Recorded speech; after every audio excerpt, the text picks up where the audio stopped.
Okay. Folks our public, folks in the public are waiting, and we want to get started. I'm calling to order the joint committee meeting of the regular May board meeting, the May Finance Committee, and the annual 2025 meeting of the First Mutual Transportation Insurance Company, which is FIMTAC, the MTA's captive insurance company. We have to do that process once a year. So let's begin with public speakers. Mr. Flynn. Yep. Good afternoon, Chair Lieber. We have 19 members of the public registered to speak today. As a reminder, we ask that all public speakers adhere to the MTA's rules of conduct and decorum. I would also like to remind our public speakers that in the interest of time and fairness to all speakers, we limit everyone to 2 minutes. Please be aware that there will be a warning beep to remind you have 30 seconds to conclude your remarks. Our first speaker is John Padulla, followed by Lisa Dagian.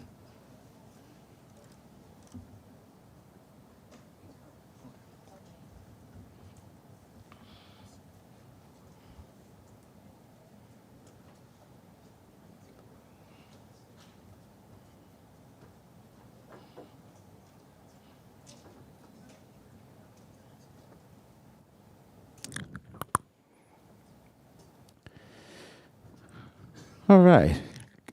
Good afternoon, ladies and gentlemen. My name is John Padulla. We got a 2-for-1 today, Mr. Lieber. I was going to keep it simple and just talk about accessibility, but I can't help but to quote or plagiarize from one of my favorite public speakers who was talking about Access-a-Ride and mentioned how on-demand makes people more independent. On-demand makes people more independent. And when you think about transportation, whether you're at work or at play or whatever you're doing, it's respectable autonomy and real choices. And you always hear me talk about, to mitigate disability, you need real choices and equitable access. Real choices and equitable access. And whether we're talking about buses, whether we're talking about trains, audio-visual announcements, working elevators, replacement or secondary elevators when there are outages or when there's repairs. And when we talk about a modern, usable paratransit, in order for paratransit to level the playing field, it's got to give the same reasonable, respectable autonomy and real choices as regular transit does. And in order for people with disabilities to be fully contributing members of society, that's what we need. We need the same access, the same autonomy as any other citizen in this city. At the end of the day, I want my kids to be able to go to work. I want them to be able to enjoy life. I want them to have a dignified, meaningful adult experience. Never mistake disability for inability, and remember, low expectations lead to low outcomes. My name is John Padulla. Thank you very much. The next speaker is Lisa Dagian, followed by Tremel Thompson from TW100. Good afternoon. I'm Lisa Dagian, the Executive Director of the Permanent Citizens Advisory Committee to the MTA PCAC. Today's super-duper committee meetings lead us to a souped-up board meeting, including a vote to approve 25-29 capital plan and resubmit it to the CPRB.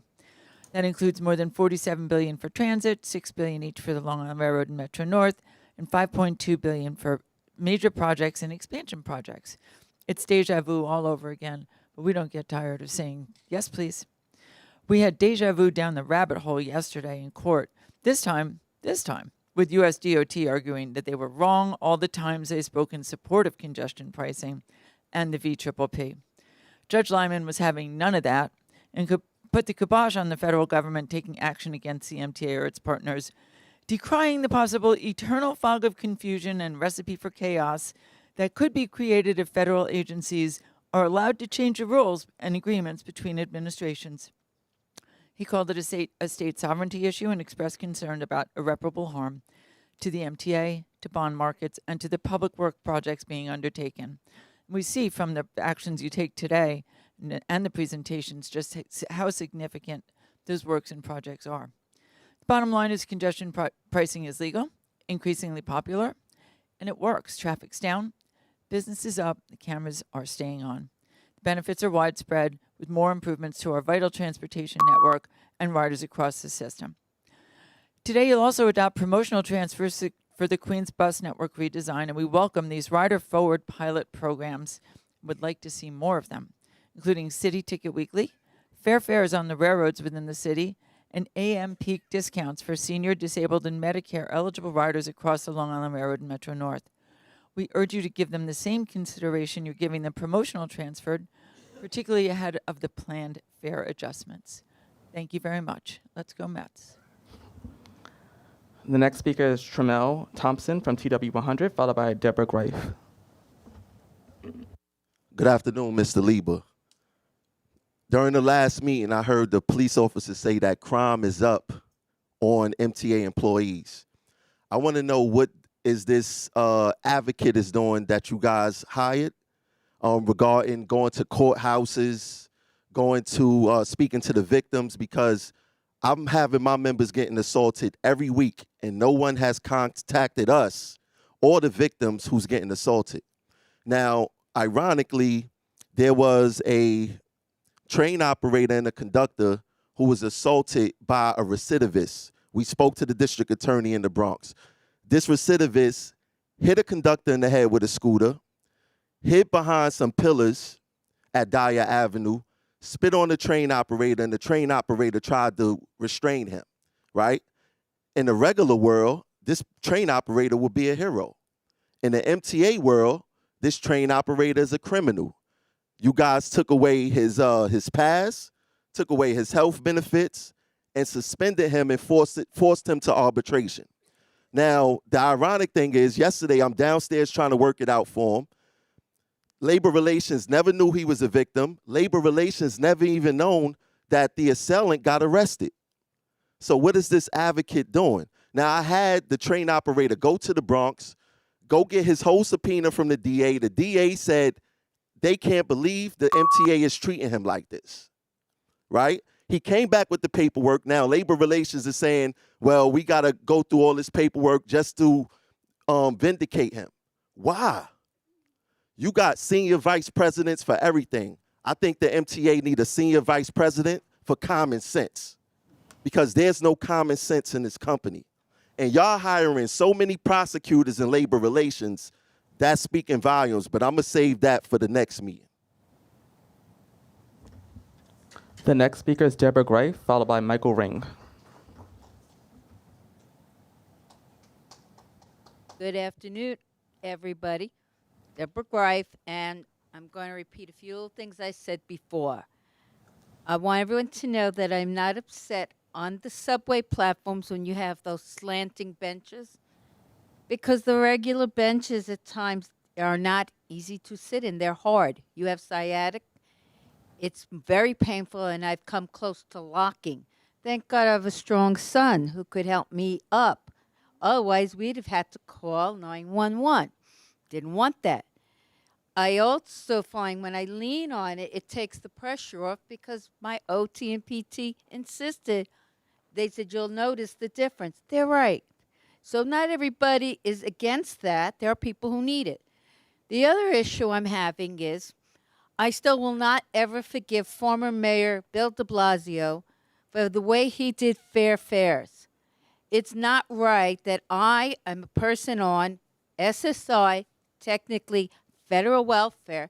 The day I turn 65, I have to pay full fare on accessorite. I'm not blaming the MTA because you didn't set it up. He did through HRA. To be on fair fares, people don't realize they make you go every 2 to 3 weeks to pick up another card. Now, when I did reduce fare, one card, you see when it's expired, and that's great. And that's the same also for our accessorite as with the Omni cards. So I would love to see all your advocates who are complaining about fair fares show up at the City Hall and complain to the mayor and the City Council who've allowed this to go through. Thank you.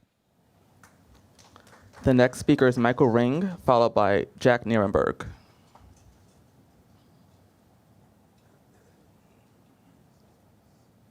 Hiya, my name is Michael Ring. If anyone needs a verbal description of my appearance, I'm a 61-year-old white guy. I have a green hat that says Disabled in Action. That's the organization I'm representing today. As I said earlier, many of my colleagues aren't here today because they're meeting with judges about we're suing you to maintain the elevators a little better and make better announcements when the elevators are out of order, and fix them faster. It's taking a year and a half to fix one of the elevators uptown right now. Elevators are built faster than that. But what I really wanted to talk about was that elevators are something you can keep track of. How many elevators there are by 2055, we'll have 95% of the stations with elevators. But there are a lot of other things that can be done that are a lot cheaper that will make it so that people with disabilities could ride mass transit. That could change the culture. Having more announcements on the train that remind people that not every disability is visible, and you should give up your seat. I have a disability. I can't hold the pole, but I don't look that bad. I don't get a seat. So that's why I use Access-a-Ride, because I can't ride a crowded subway. No one's getting up. Also, if you can put stickers on the seats, or announcements on the bus, move back, then everyone would benefit because there'd be more room on the bus. People can get on the bus. I'm just thinking that you don't have to spend billions of dollars on new elevators to make it so that people with disabilities wouldn't have to leave isolated, unproductive lives at home so they can get to work and use mass transit and not use Access-a-Ride and not necessarily have to use an elevator either. Thanks a lot. The next speaker is Jack Nerburgg, followed by Evangeline Buyers. Good afternoon, everyone, and to some of you, good afternoon again. My name is Jack Nerburgg. I'm the Vice President of Passengers United. And I'm going to start by expressing my appreciation to the CFO, Ms. Patel, for taking swift action and giving proper attention to the need for additional free transfers because of the changes in the Queens Bus Network redesign. That being said, this does not have to only last for 6 months. And I was looking at the document earlier, and there's something in the wording of the document that makes me a bit skeptical about what the MTA's priorities are and how the MTA defines the needs for these additional second transfers. Why are these even necessary? And they are necessary, again, and I reiterate from last month, and I wish this really kept going earlier. These are necessary to ensure that people don't end up paying more than they're paying right now, because that would result in a Title VI violation, and we don't want that. However, the proposal calls for a universal second transfer within 3 hours. That's fantastic, but why not make it permanent? It'll help so many more people. And my understanding is that Omni is a new system.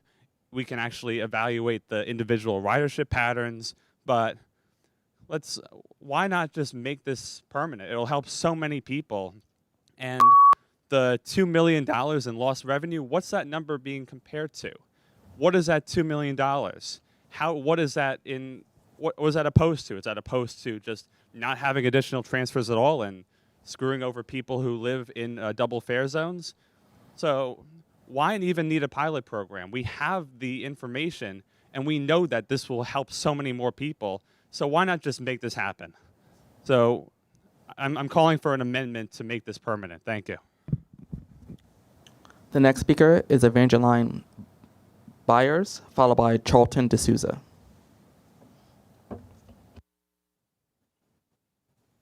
Good afternoon, everyone. My name is Evangeline Buyers.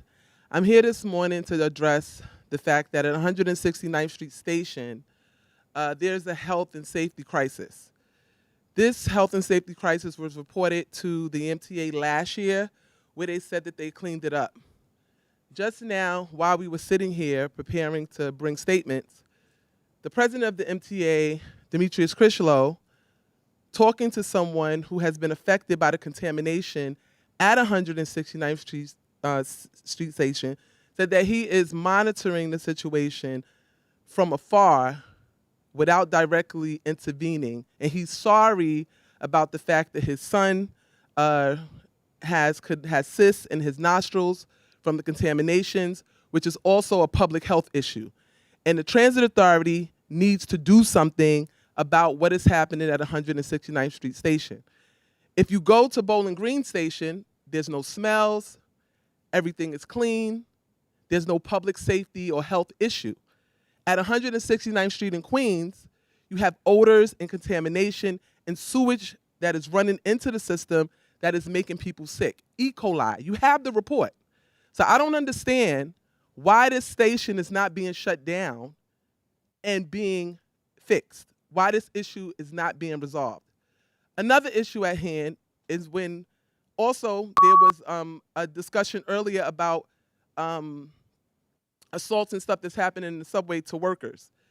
How come the officer did not know where these assaults and stuff are happening? And why is the MTA having members arrested or employees arrested who were assaulted? Something needs to be done about what is happening to the workers at the MTA when they are assaulted.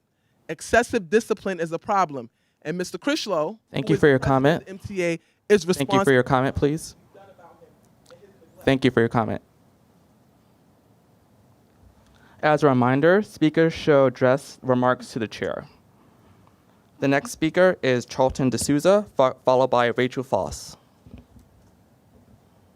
Good afternoon, everyone. My name is Charlton D'Souza. I'm the president of Passengers United. We're a 501c3 organization. So we want to thank Jay Patel for her swift leadership in getting the Queens transfers here to the meeting. However, we feel that the Queens bus redesign second transfer should not be a promotional transfer, and it needs to be permanent, and it needs to be expanded to a lot of routes, especially in Southeast Queens, where you have medical and hospital workers who work at LIG Hospital, but who live in Far Rockaway. They have to take 3 or 4 buses. So that has to be considered.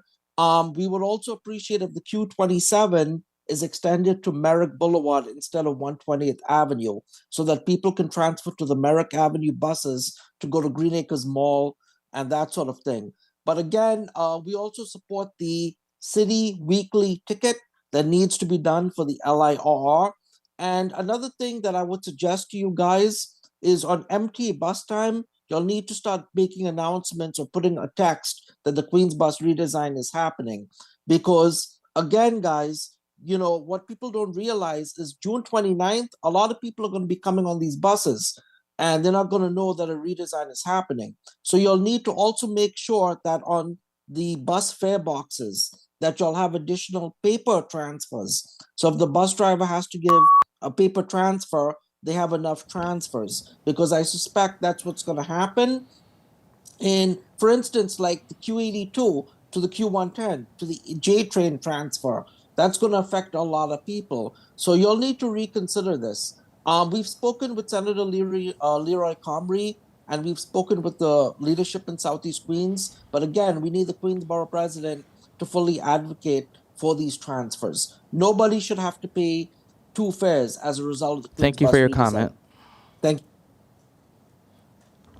The next speaker is Rachel Foss, followed by Jason Anthony. Good afternoon. My name is Rachel Foss. I'm the Senior Policy Advisor for reInvent Albany. We advocate for more transparent and accountable New York government. We strongly support the MTA as an institution and believe your current management team is among the best, if not the best, of any major agency in New York. That said, we believe the MTA's ongoing ability to win Albany's approval for new taxes and fees is rooted in your credibility, which in turn depends on you being fully transparent about future revenue and cost assumptions. We follow the MTA capital plan very closely and believe that the two most important things you can do to increase transparency and public confidence are to create a new capital dashboard and be fully transparent about your cost and revenue assumptions. Today's resubmission of the 2025 to 29 capital plan is a reminder that, like the MTA's other aging assets, the capital dashboard really needs a major upgrade. The capital dashboard is a critical transparency tool that should show the status of capital projects without the shifting sands of rebaselining.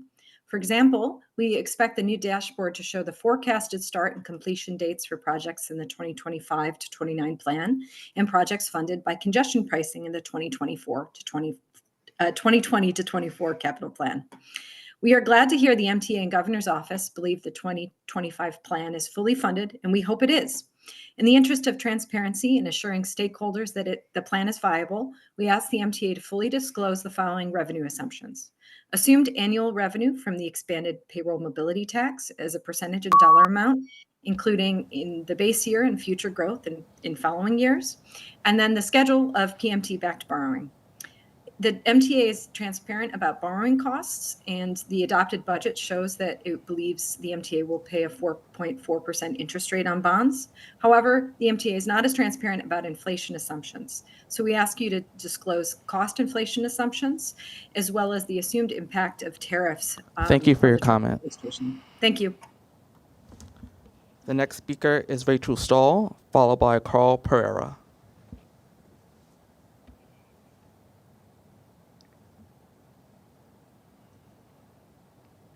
Hello, my name is Rebecca Stoll. I live in East Norwalk, Connecticut, and I commute to my job as a theater stagehand working on Broadway shows, primarily off-peak, evenings, and weekends. I'm here to advocate for increased service on the New Haven line on evenings and weekends, particularly in regards to nights that there are major sporting and concert events in New York City. The Metro North is already doing this very well with Yankee games. They have the added trains, they have the trains that make additional stops. This is a great example of a way that the MTA has adapted to meet the demand. That demand extends to events that aren't on the New Haven line as well. And a perfect storm example of this is on November 3rd, 2024, when there was the NYC Marathon, Giants versus Rangers, or a Giants game in New Jersey, Rangers versus Islanders at MSG, and the standard slate of Sunday matinee Broadway shows. Train 6519 was completely standing room only, such that fares could not even be collected, which makes a lose-lose situation for everyone because people have a bad time on the train and they aren't paying to use it. So I would like to advocate that there be increased service when there are major sporting events and on evenings and weekends to support those of us who work in New York and commute out, and the many people who see events such as Broadway shows. If you take the 11:26 p.m. to New Haven any night, you will see fists upon fists clutching playbills and sad faces that there are no seats. I think there is absolutely enough for a train in between the 10:41 and the 11:26 that would get these people home sooner and in great spirits and make them repeat users of the train. Thank you. The next speaker is Carl Pereira, followed by David Kupferberg. Hi, my name is Carl Pereira, and I'm speaking on behalf of Our Name Pacific Association of Ozone Park regarding the special transfer policy that the MTA is implementing as part of the Queens bus redesign.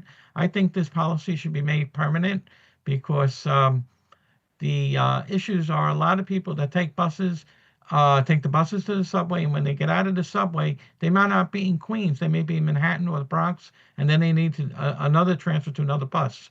This happens a lot, so I think that they should make this not just part of Queens. They should make this throughout the whole 5 boroughs and Long Island. Also, at the end of the year, Nice Bus will be getting Omni, Beeline will be getting Omni, and I know Nice Bus currently allows 2 transfers already. They allow that second transfer. There's no restrictions what bus routes it is. It's just a normal thing. So I think the 3-hour cap is good for the transfer instead of 2 hours. But I think it should be made permanent, and it should be made on all bus and subway lines, except if someone's taking a second. I could understand a restriction for someone taking the same bus route in the opposite direction, or someone taking a second subway ride where the fare would start over again and the cap will be eliminated. And also, I think they need to look at unlimited transfers and take a look at the Los Angeles transit system. They right now have a unlimited transfer policy where people could transfer for up to 2 hours for unlimited bus transfers and the metro line, which is a subway. So they do already have unlimited transfer there. I think that's a good policy because when I commute from Queens into the Bronx, sometimes I need 4 buses and it's always 2 fares. So I think that needs to be addressed. Thank you very much and have a nice day. The next speaker is David Kupferberg, followed by Kevin Sexton from BLET. Effective June 29, 2025, the MTA will cut service in Eastern Queens. Jamaica Avenue riders will no longer have direct bus service to the 179th Street station, and Hempstead Avenue and UBS Arena riders will no longer have direct bus service to Jamaica Center. As that the new Q82 will not operate overnight, service at these times via the 212th Place, 212th Street couplet will be eliminated. This is why Eastern Queens, since the release of the draft plan, have been against the elimination of the Q1 Springfield Boulevard branch and reroutes of the Q36 and Q110. Effective August 31st, 2025, the MTA would switch northern terminals of the Q33 and the Q47. The MTA's rationale was to have overnight service to LaGuardia Airport Terminal A from Jackson Heights. The caveat is that overnight service via 23rd Avenue would be eliminated. Also effective August 31st, the Q47 would no longer serve the Boulevard Corporate Center in the southbound direction. At the outreach events, people asked for the MTA to maintain overnight service via 23rd Avenue due to the many trip generators along the corridor and maintain southbound Boulevard Corporate Center service for consistency. The only means to do these are operate the Q47 between Jackson Heights and East Elmhurst all times, and shift the Q47 southbound route path south of 25th Avenue from 78th Street to 75th Street. The service planners refused. But if changes are necessary, and there would be, they should be done immediately, not wait until after the post-interim implementation analysis would be complete. The people and riders should not suffer in the interim. Thank you. The next speaker is Kevin Sexton from BLET, followed by Anna Humphrey. Morning. My name is Kevin Sexton. I speak today on behalf of the members of the Brotherhood of Locomotive Engineers and Trainmen, Brotherhood of Railroad Signalmen, International Association of Machinists and Aerospace Workers, and the Transportation Communications Union. Together, we represent approximately 55% of the Long Island Railroad's unionized workforce. We're here to update the board on the state of our contract negotiations. Our members have not received a raise in over 3 years, since April 16th of 2022. The proposal currently on the table from the MTA Long Island Railroad is concessionary, and if accepted, would amount to a real wage cut. Our members cannot and will not accept that. The offer is well below what other railroads in the region are providing for the same period, and it fails to account for the impact of record inflation or the essential services our members provided, often at personal risk, during the pandemic. We too lost colleagues. Our members delivered extraordinary results, including preparing for the second and third track projects to enable service of Grand Central Terminal and meeting federally mandated PTC deadlines on time. Yet the Long Island Railroad's response to these efforts is a proposal that effectively devalues their work. We are currently in mediation, and we believe we are at an impasse. We're calling on the board today. Do not let this workforce fall further behind.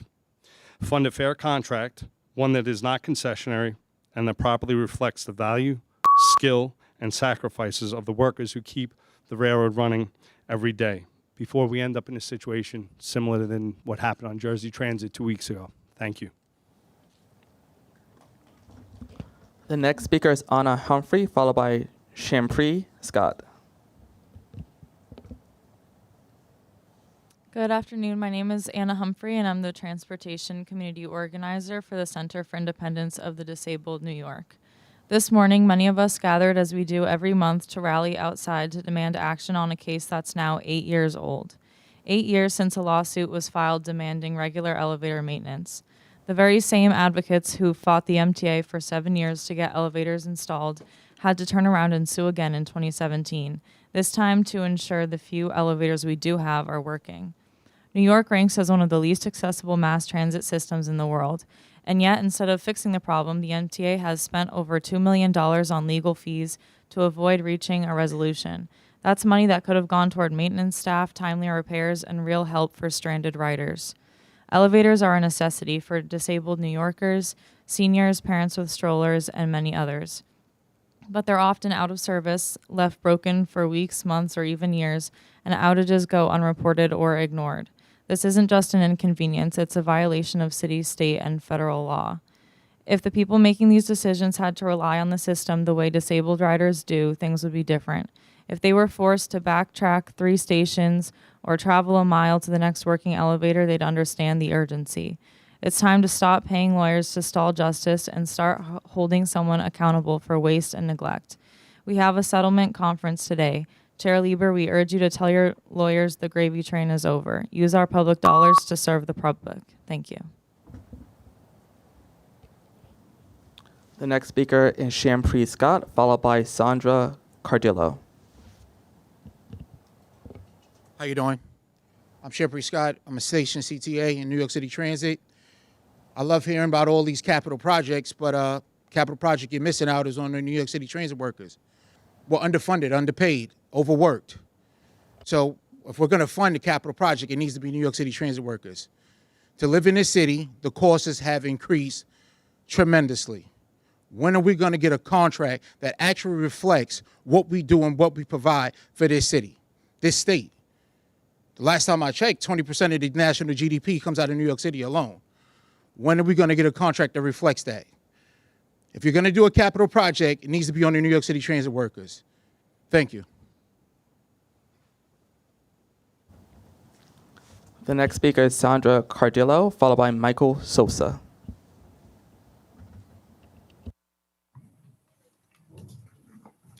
Hello, I'm Sandra Cardillo. I'm a New York City public school teacher, and this is one of my students to talk about subway surfing. Hello, we are students from classes 606 and 607 at Intermediate School 77 in Ridgewood, Queens. This past October, our school has experienced a heartbreaking loss when one of our classmates passed away from subway surfing.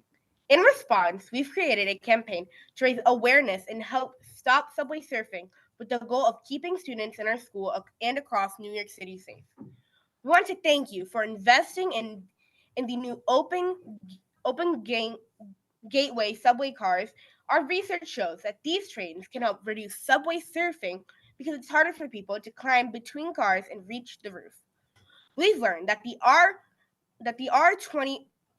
R211 trains will be placed on the A, C, N, R, Q, W, B, and D lines, as well as the Staten Island Railroad. We ask that you consider putting these newer, safer trains on the lines where subway surfing has caused most injuries and deaths. We also believe that education and information are important. If the MTA can share safety tips or resources with their school and others, it could help prevent more young people from making dangerous choices. Our class has some questions we hope you can help answer. What is the MTA currently doing to stop subway surfing? Are there plans to introduce a new train system that could reduce subway surfing across New York? What actions can everyday people take to help prevent subway surfing? Thank you for listening to our concerns and everything you do to keep New Yorkers safe. The next speaker is Michael Sosa, followed by Christopher Grafe. Good afternoon, all. My name is Michael Sosa. I'm a construction flagger here in the New York City Transit Department. I'm glad I had an opportunity to actually sit in earlier and hear about talks of safety. I actually want to bring to you guys an actual talk of safety in regards to 169th Street, Parsons Hillside. About a year ago, around May 20th, there was a couple of contractors who ended up getting sick due to a ruptured sewer main. These guys from getting sick prompted a secondary air quality test in the location, which ended up showing that there were 31 different airborne pathogens within the area, not just to 169th Street, because you also have to keep in mind there is something called the piston effect. Since then, I'm also the gentleman who Ms. Buyers was talking about earlier, who has been adversely affected by having his family come down with some of those contaminants. I think, honestly and sincerely speaking, I've heard that transit has actually done a couple of things in terms of trying to rectify the situation. I've been sick as far as going back as April 12th. I ended up getting even worse April 19th. I ended up having to go to school card for a couple of classes, and in regards to that, I tried to muster through all the way up to April 25th. After that, my body couldn't take anymore. My son was admitted thereafter. Long story short, and where I want to leave it at is, we demand some type of resolve, and the resolve that we're demanding is that there would be an air quality test along with an environmental swab to deem the area safe for service, so that this way we can stop a possible health and safety and environmental crisis before it gets out of hand. Thank you. The next speaker is Christopher Grafe. Good afternoon, everyone. Christopher Grafe. Some of you are seeing. Hi, Rachel, right next to me. First of all, as we're discussing a lot of things, and, one thing that a lot of people have not mentioned a lot, but I know some other advocates do, that we're still talking about the past. But we don't, you know what? I've been to stations, and I see the elevators being fixed. And you know what's interesting? They light up saying out of service.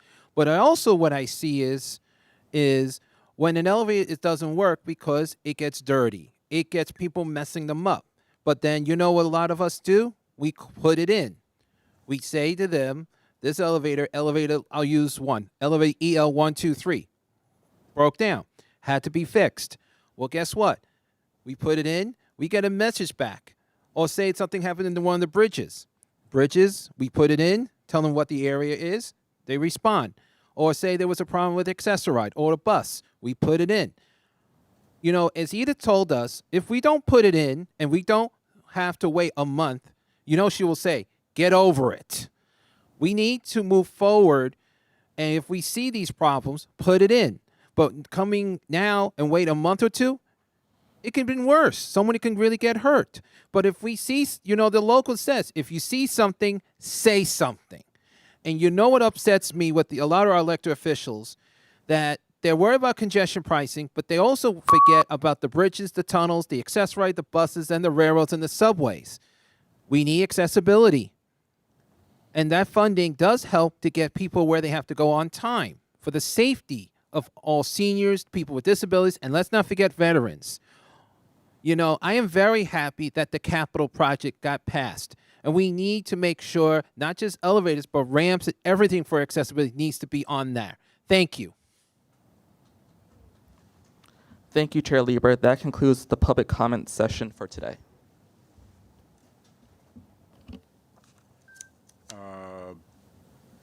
Thank you to the public speakers, all of them.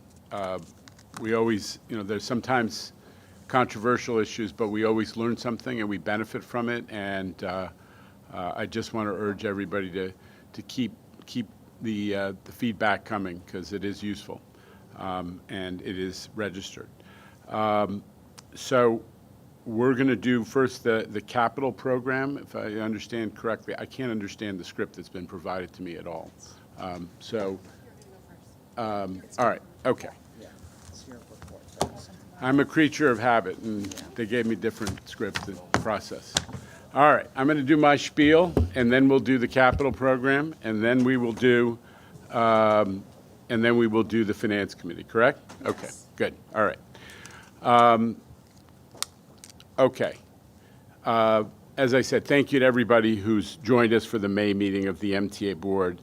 There's a lot about the MTA in the press, capital program plan, the congestion pricing litigation, but I want to start with some comments about service, which is really the top of the agenda for our riders every day.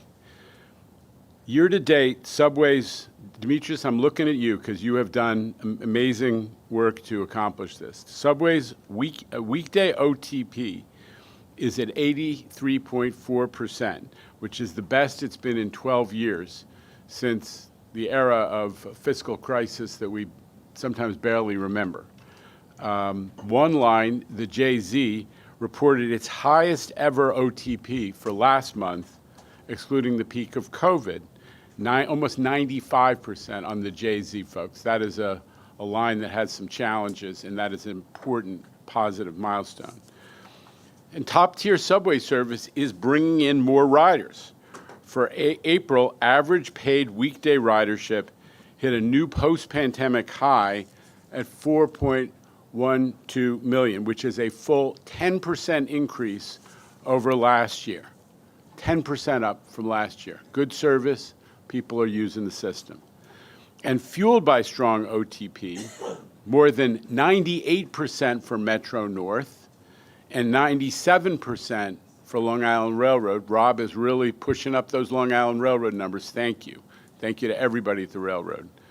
The commuter railroads are also breaking ridership records. On a week ago, Tuesday, May 20th, they carried a combined 540,000 riders, which was, again, a post-COVID ridership. And something that I am particularly proud of, Justin, as I mentioned to you, was the fact that there has been a dramatic increase since COVID in the way that you are serving the Bronx. We did the city ticket. We cut the price of ridership inside on the commuter railroads inside the city, so more New York City people, more working class people from those neighborhoods, many of which don't have massive access to subway service, whether it's the Queens or the Bronx, and they're riding. In the Tremont station, we have double the ridership that we had before COVID. And in many other Bronx stations, it's similar levels.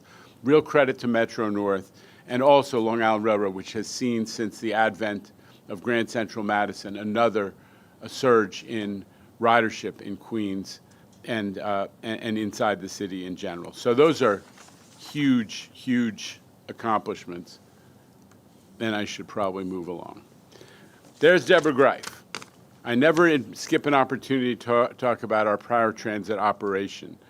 On-time performance remains at historic levels, over 97% according to the national 30-minute standards, and 94% using our own more ambitious yardstick. We've tightened our own standards of how we rate ourselves on paratransit. And this is being accomplished, folks, despite record high trip volume. In April, we carried 1.3 million riders on almost 1 million trips, increase of 20% from only a year ago, 20% higher from, versus only a year ago, and 35% up over the last pre-pandemic April. You know, shout out to Rachel and Chris Pangilinan, who have created this incredible improvement in paratransit service in tandem with Quimel Arroyo, our Chief Accessibility Officer. These are amazing, amazing numbers. And on top of the progress in service delivery, we're doing a better job. I know we have continuing dialogue with folks in the community about this, but we are doing a better job in maintaining key elements of the system, like elevators, partly by promptly replacing them. Didn't always happen in the past. We are promptly replacing them once they reach the end of their useful lives. In just the first 5 months of this year, we've modernized 13 elevators, and right now we have more than 30 elevator replacement projects underway. We have, in the last few years, brought the cycle of elevator and escalator replacements pretty close to what you call a state of good repair, when you don't have to wait years after the useful life of a key element is exhausted, when you are on schedule to replace it timely. The photo shows one of the new elevators we just installed at 34th Street, Penn Station. These modernized machines are making us a much more reliable system from a state of good repair, from an elevator accessibility project. Speaking broadly, today the MTA has more elevators than ever before, one of my major goals, and we do have much higher availability. If you look back to January 2020, right before COVID, we had 115 accessible stations, and the availability rate was 93.4%. Today we have well more than 150 accessible stations, an additional 36 projects in construction, 25 more in procurement or design, and 60+ projects included in our new capital program. And as of last month, and this is important because, again, respectfully, I just wanted the board to understand the availability facts. Elevator availability is at 98.4%, which is 5 points higher than pre-COVID and well above our agency goal of 96.5. We want to work with C&D and our E&E, our fantastic New York City Transit elevator and escalator department to get availability higher, but we have made significant progress. And when elevators do go down, and I know that that does happen, we are doing a better job letting people know about it so they don't show up and get surprised or get stuck. Customers can sign up for real-time alerts about outages. Those same updates are posted on our website, and we have a monthly accessibility newsletter. So we're going to continue to collaborate with our partners in the accessibility advocacy community, but I believe we are making significant progress and positive progress. I'm also thrilled to share, because we do have to pay for this system. We hear from some of our workforce from the podium, but we know that 75% of our cost structure is labor and pensions and benefits. And I'm thrilled to share that fare revenue is surging. We're at 78% of pre-COVID levels, thanks partly to our effective effort to push back against fare evasion. The challenge, the threat of fare evasion was something I've been talking about since early 2022. It was the topic of my first major speech after I was confirmed by the state Senate in January of 22. And in that speech, we said, I started to talk about it. People looked at me like, why are you talking about bad stuff when you're making progress on stabilizing the industry financially? Randy, hold on a second. And you're also, we're starting to invest in capital and prioritize, especially getting the system to be more accessible. But we created a blue ribbon panel because fare evasion is such a challenge, and we prioritized the issue of fair fares and equity, but we also prioritized changing the physical fare array so that we weren't, in effect, opening the door to fare evasion. And look at us now, 3 years later. From last summer till now, fare evasion has been reduced by 30%. Not insignificant. We are down 3 consecutive quarters on buses where we have a significant challenge before us. But a tip of the hat to Demetrius, to Chief Kemper, to the team, the Eagle team members at New York City Transit, and to the gate guards, the folks who, don't get a lot of kudos because they just block people from opening the gate and letting 10 people in. And I go up to every one of them when I see them, and I give them, and I shake their hand and I say, thank you. You don't understand that we couldn't pay to run those subways right in front of you if we were continuing to allow folks just to, use the gate as the superhighway of fare evasion. Those people deserve our thanks, and I'm never going to stop acknowledging them. But I have to thank you, Demetrius, and the teams at New York City Transit who have done so much to deal with this challenge. We are installing delayed egress. No, we're not going to be defensive about it. It is a responsible way to deal with fare evasion. It's been approved by the fire code authorities of the state of New York, and we got it in 150 stations by the end of this year. Demetrius and the team at Transit have redone the fare, the turnstiles, so there are a lot of physical changes. We know about the fins and the sleeves and the anti-backcocking measures, and the gate guards are in 200 stations. And despite what some people say in all kinds of settings, we make sure that every one of our gate guard installations and deployments has an ROI, that we are actually increasing fare revenue, notwithstanding that we have to pay those people for that work. And together, those different investments and deployments have contributed to a 36% reduction in those stations that have all of the different interventions. 36%, making a difference.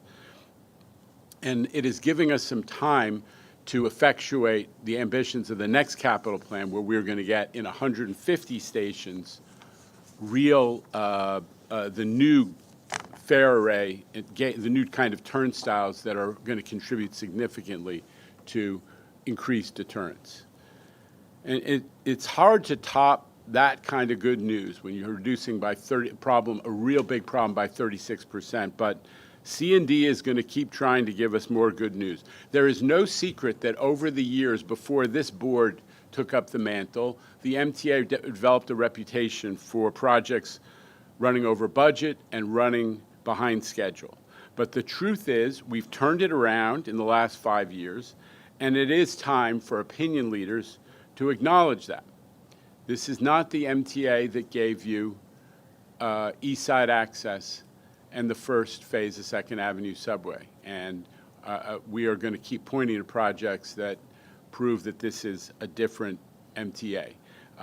Jamie's talked about how C&D has saved $3 billion in recent years, for example, by changing the contracts, cutting the scope, reducing customization, and increasing accountability by empowering project CEOs to really run jobs rather than making them messengers that have to run around to 16 different departments, and they are being held accountable. And there is one metric of success that caught my attention in the last few days.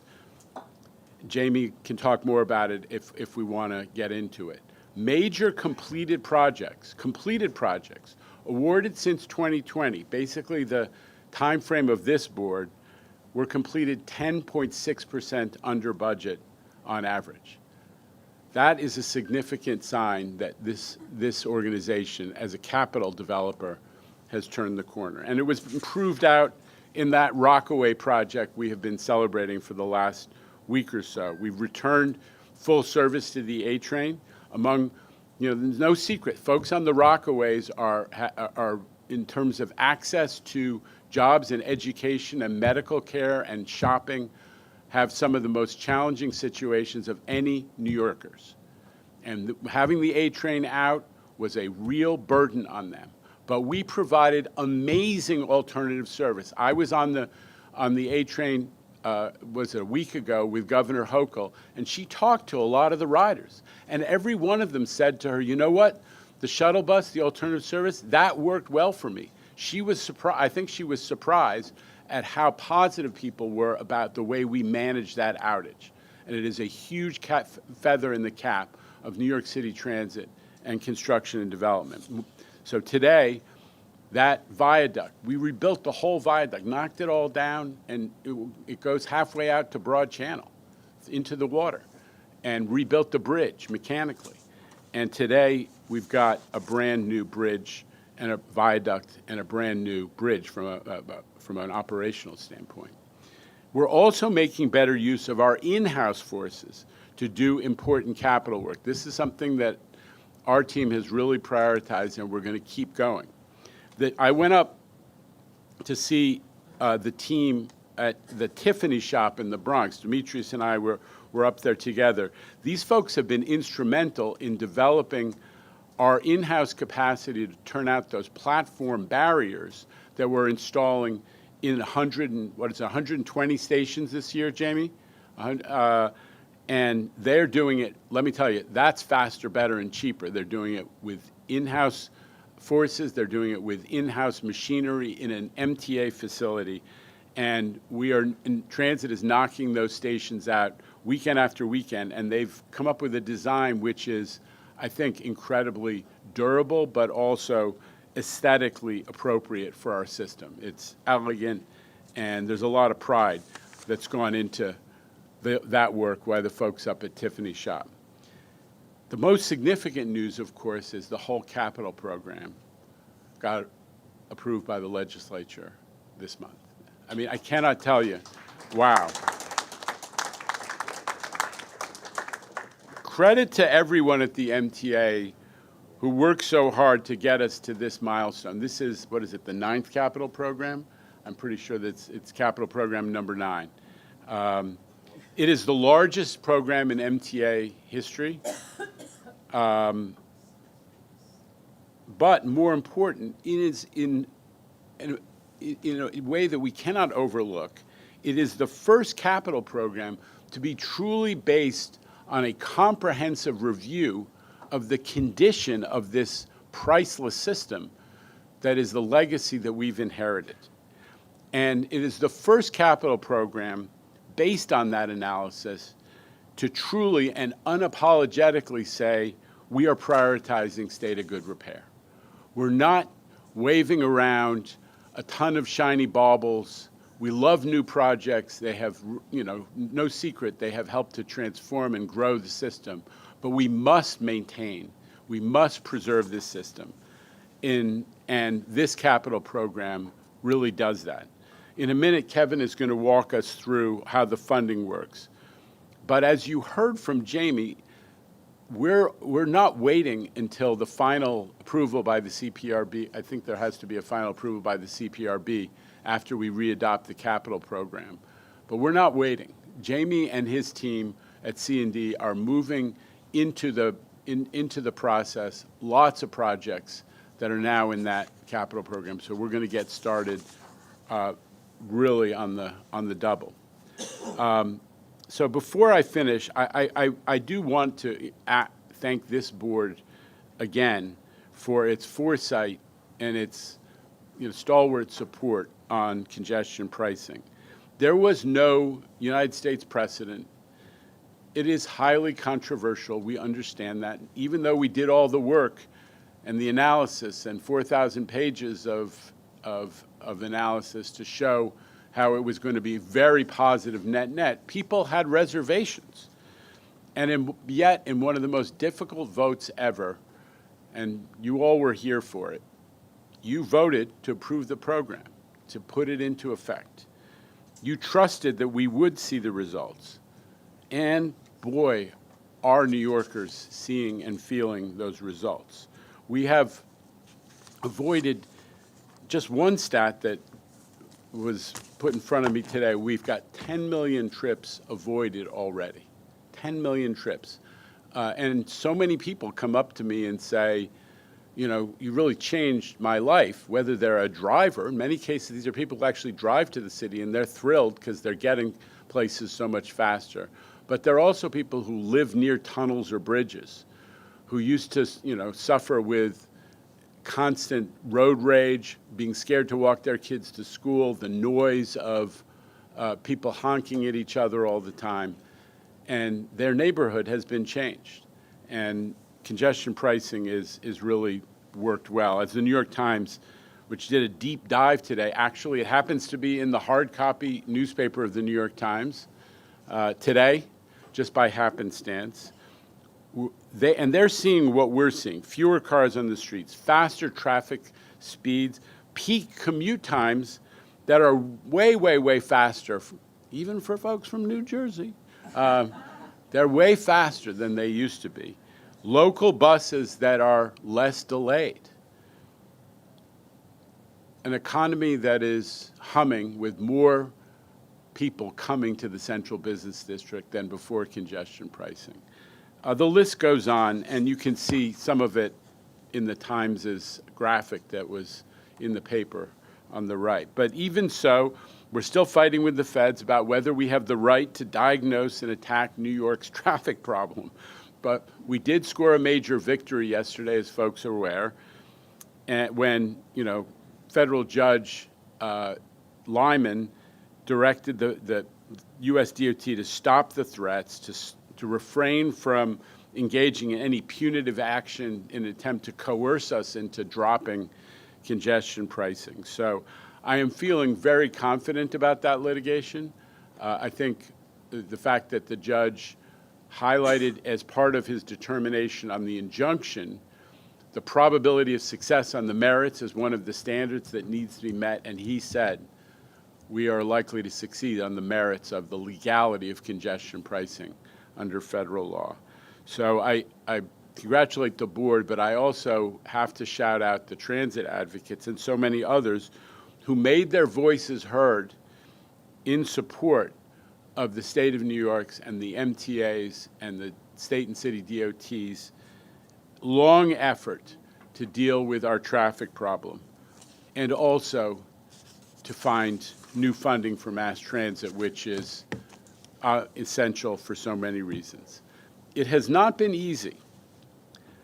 And this is what I really want to say to all of you. This board, this MTA, ain't afraid to do the hard stuff, that is necessary to deliver for our riders and for the region. Just think of what we've accomplished in the last few years.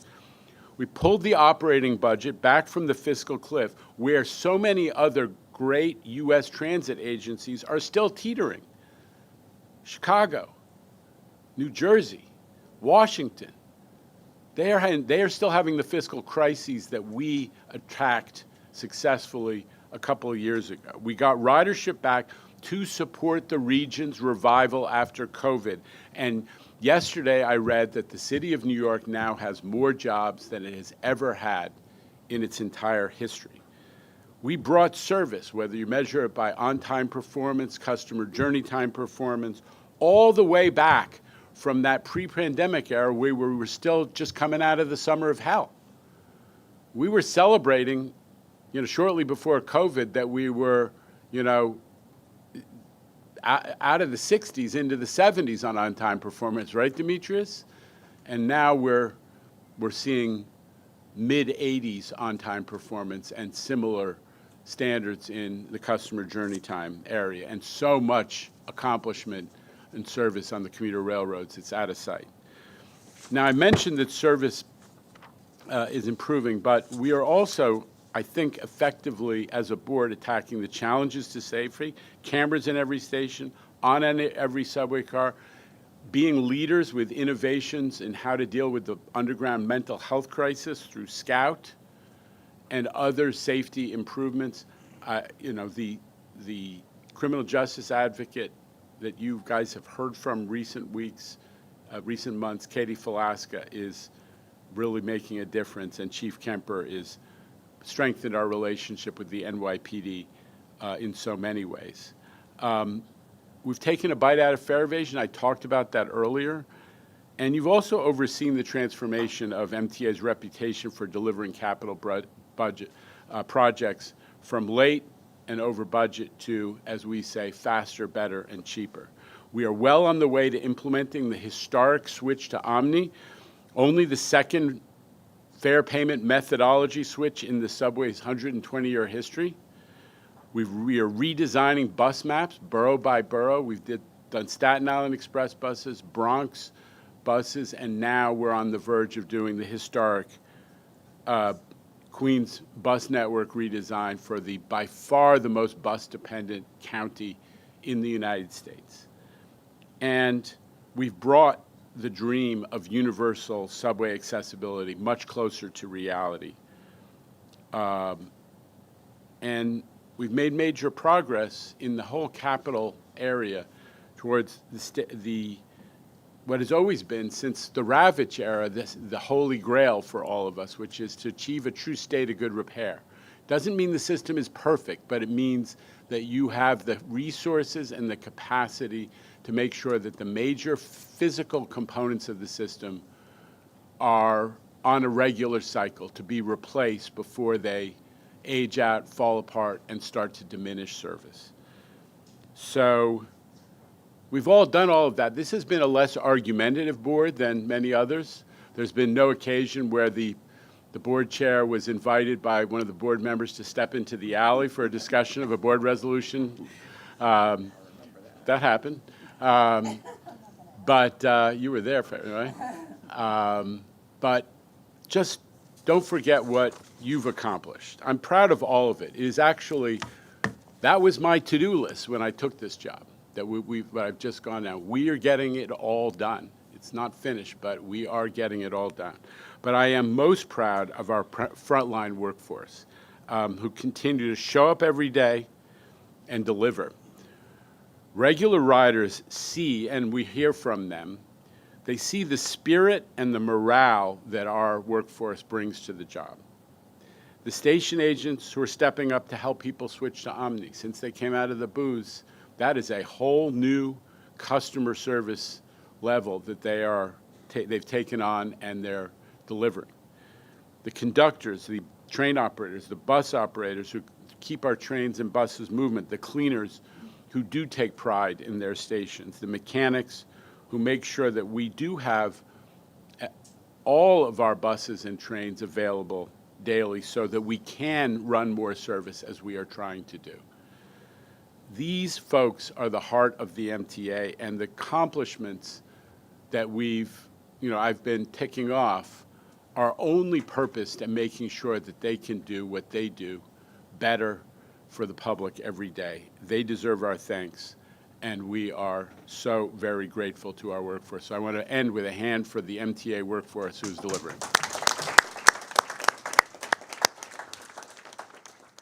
Okay, spiel over. Of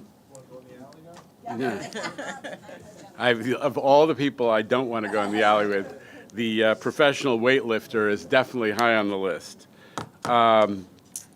Okay, are we doing capital? Yeah. Quorum. Yes. Paige Graves, do we have a quorum? Yes, I know the agenda is a little different, but I want to make sure that the minutes reflect that we do have a quorum. What are we doing? You're doing the capital plan funding as written here. Okay. All right. Mr. McCarthy thinks I'm a bad reader, so I'm on punishment. Yes. Yeah, flashcards. Okay, Kevin Willens is going to do the capital program funding, and then we'll have the board resolution on the capital program, right? Okay. Thank you, Jano, and good afternoon. I'm thrilled to report to the board that we have funding to move forward on the $68.4 billion 25 to 29 plan. Since the board approved the plan last September, we have been actively engaging with stakeholders leading up to the passage of the state budget a couple weeks ago. What messages have we been delivering? Well, funding transit, whether operating or capital, should be treated like a core government service, like water, sanitation, and health care. Fares and tolls only cover a portion of the cost of running the system, and therefore limits how much capital can be financed from our riders. Additional funding should not be a surprise. State law requires MTA to submit a new capital plan every 5 years. And additional capital funding is not to address some unforeseen deficit, nor is it a bailout. It is an investment in infrastructure that is critical to the economy of the city and the state. It's clear, as with MTA capital plans over the last 40 years, additional general government funding is always required. This is true in the past, and it will be true in the future. But let's look at the funding package in the present. The governor and the legislature, with the passage of the New York State budget, provided the resources to fund the plan. As Jano mentioned, we can now move forward with these critical projects. The funding is well balanced between federal, state, city, and MTA resources. The pie is full. If you remember last time, the pie had a big, half of it was empty. Almost half, or $31.5 billion of the plan, will be funded with the new revenues dedicated to MTA's capital program that was part of the state budget. We are assuming 20% will come from the federal government in the form of formula funds, discretionary grants, and loans. And almost 20% will be funded with MTA and TBTA bonds payable from the operating budget, which is a significant amount. But we sized it to keep debt service growth moderate and debt service costs averaging about 15% of the budget, so as not to overburden the operating budget. $9.7 billion of that will be MTA bonds for transit and commuter, and $3 billion will be issued by Bridges and Tunnels to self-fund its capital plan. Over 10%, or $7.2 billion, will come from direct capital grants from the state and the city. $4.2 billion from the state, which includes the redirection of the $1.2 billion capital grant that would have otherwise been used for Penn Station redevelopment, and $3 billion from the city. And $3 billion is programmed to come from additional MTA self-funding through various cost-saving efforts.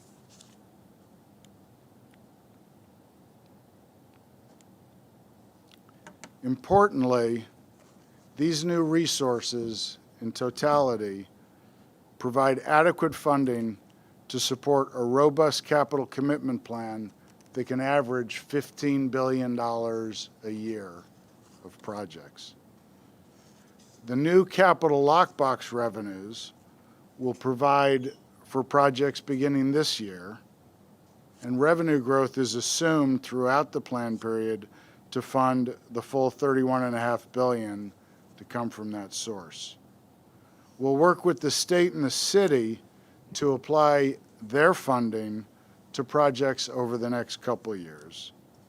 And conversely, we will target using our MTA bonds for later projects in the program so we can manage the debt service impact on the operating budget.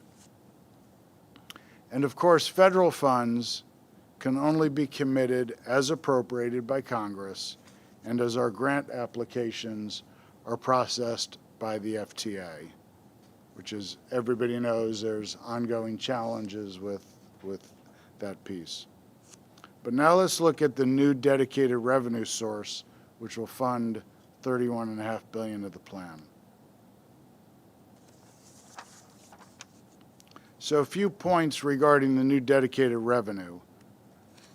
The new revenue attributable to the newly enacted PMT rate on the region's largest businesses, and it's the entire region contributing, will not be subject to annual appropriation, which is the same as our existing PMT revenue, but instead, by statute, flows to the MTA on a monthly basis as collected by the state. This new revenue is required to be deposited in a capital lockbox. I think that I might off a page here. No, sorry. Would be required to be deposited into a capital lockbox and used for 25 to 29 projects. The state division of the budget forecasts this new revenue to generate approximately $1.4 billion in the first full year. It is assumed that this new revenue will grow over time, and the PMT as a source has had very good growth. It grows with the economy and will grow to $1.7 billion approximately in 10 years to fully fund the $31.5 billion. This growth in revenue, as I mentioned, will be realized from a growing regional economy, specifically from increases in employment and wages over time. We forecast that this new revenue source will directly pay for about $8.5 billion in projects on a pay-go basis and support $23.5 billion in bonds that'll get paid from the lockbox.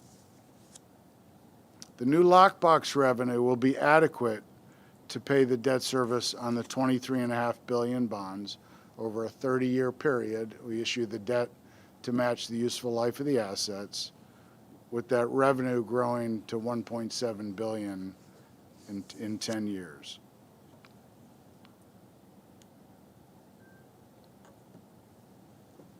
As I described earlier, 19% of the plan will be funded by the issuance of MTA and TBTA bonds. And as this chart shows, this percentage is very consistent with what we originally committed in the 20 to 24 plan. Importantly, it is a much lower percentage than earlier plans where MTA debt funded on average 40% of the capital plan. Having this lower MTA bonds be a lower percentage is really important because we don't want debt service to overburden the operating budget in the near and the medium term, nor do we want to issue debt, backload it 40 years from now, and overburden operating budgets for future generations.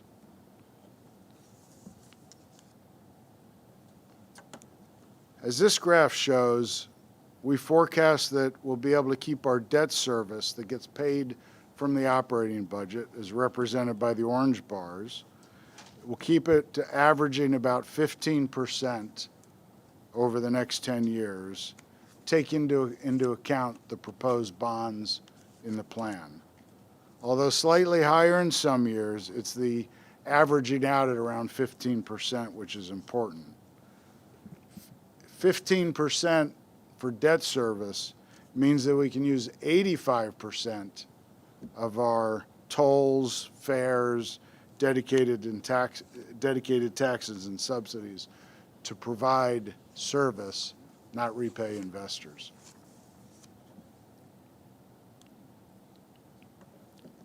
$3 billion, we have been asked to contribute an additional $3 billion of self-funding to the capital plan.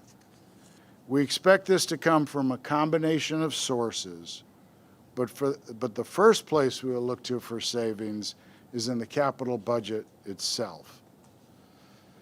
Other potential sources that will add to this can include funding savings from prior plans, asset dispositions that have yet occurred, refunding savings, and debt supported by savings or other available funds.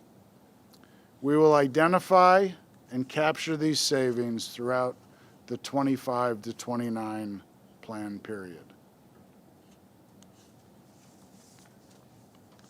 So let's talk about funding risks.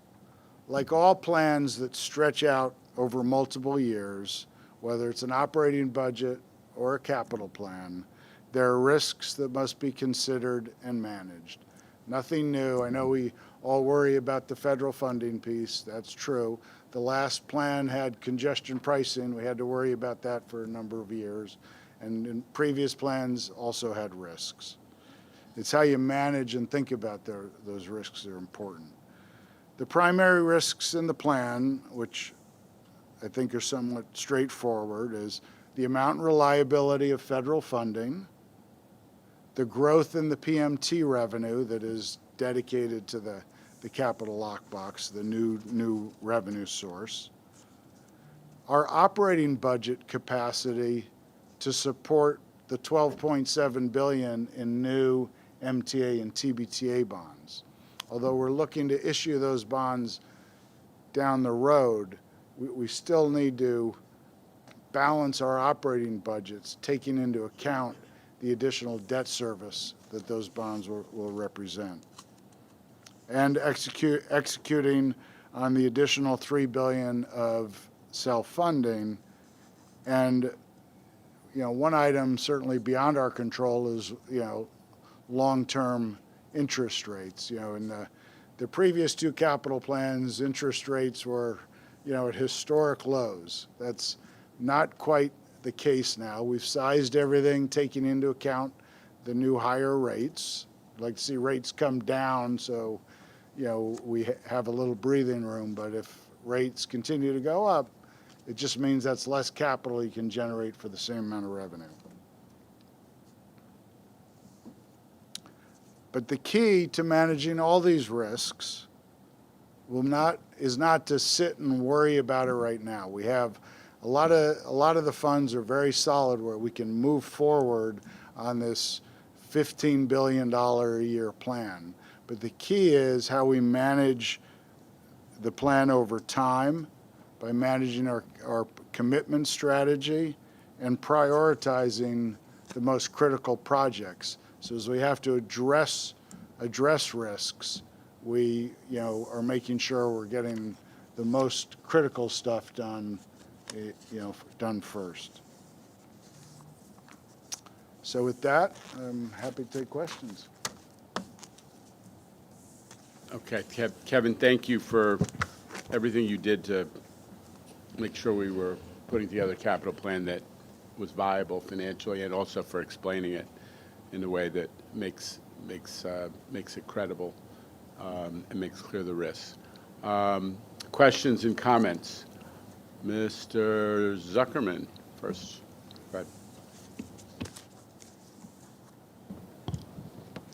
Thank you, Mr. Chair. First, I just want to reiterate something you said earlier related to thanks. I do think it's worthy of us thanking the governor, our legislature, and the other elected officials, certainly the advocates, to your point, and dare I say ourselves. Despite a fair amount of slings and arrows that some of us have suffered, and I myself have had a fair amount during this period, congestion pricing is funding a great deal of this plan. And while I focus more on the financial benefits of congestion pricing, you talk more often about the environmental and traffic benefits. There are many benefits to go around, and I think we're starting to see them in Kevin's plan that has been that we'll resubmit to the Capital Plan Review Board. Clearly shows that congestion pricing is a very valuable part of the budget. So I have a question though, Kevin. So you have a strategy clearly that is extracting pretty sufficient savings, $3 billion from the plan itself to effectively fund the full $68 billion. And I think we all could say thank you for avoiding any further burdening on the operating plan. We've spent a lot of time, and I think as Jana would talk about the 5 zeros, or I forget the exact phrase you used, but it was a good phrase. But those zeros come to an end in 27. We're going to have nearly a $400 million deficit in both 27 and 28 after our casino license revenue or initial license revenues hit. And further burdening that plan is, I mean, let's look at the real estate environment. I think we all know what's happening with that as well. So burdening the operating plan is not an option. So I think the question for you then is, and you were starting to allude to this in your risks, how solid, maybe I'm going to ask you to put a little bit of a hedge on, how solid are some of those federal, state, and other sources of funding for the capital plan, given that we're doing our best here to control what we can control, but we're also clearly dependent on many others. And you can wax on as little or as much as you want about the federal government, but that's not the only risk we have out there to the funding. So the floor is yours, sir. Well, clearly the biggest source is the new revenue, which covers $31.5 billion. So I think you're right, the federal, everybody knows what's going on. But, we need to get $31.5 billion out of the new revenue and the new lockbox. The State Division of the Budget projects that revenue would generate about $1.4 billion in 2026, and then there's growth over time. But as we all know, projections are just projections. But the governor's office and DOB have given us assurances that wherever the actual tax collections land, that they will work with us to make sure that we have the revenue available to get the bonding done that's needed to fund the capital plan.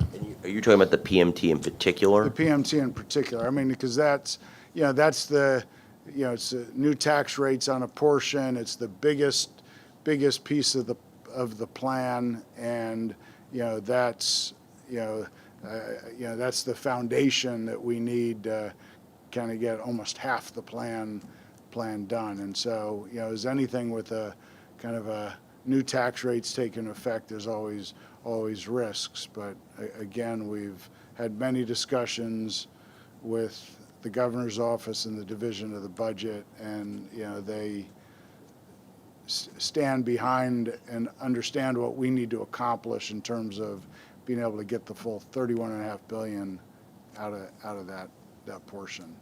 The other risks, federal, will we'll play it out. There's there's the reauthorization at the end of '26.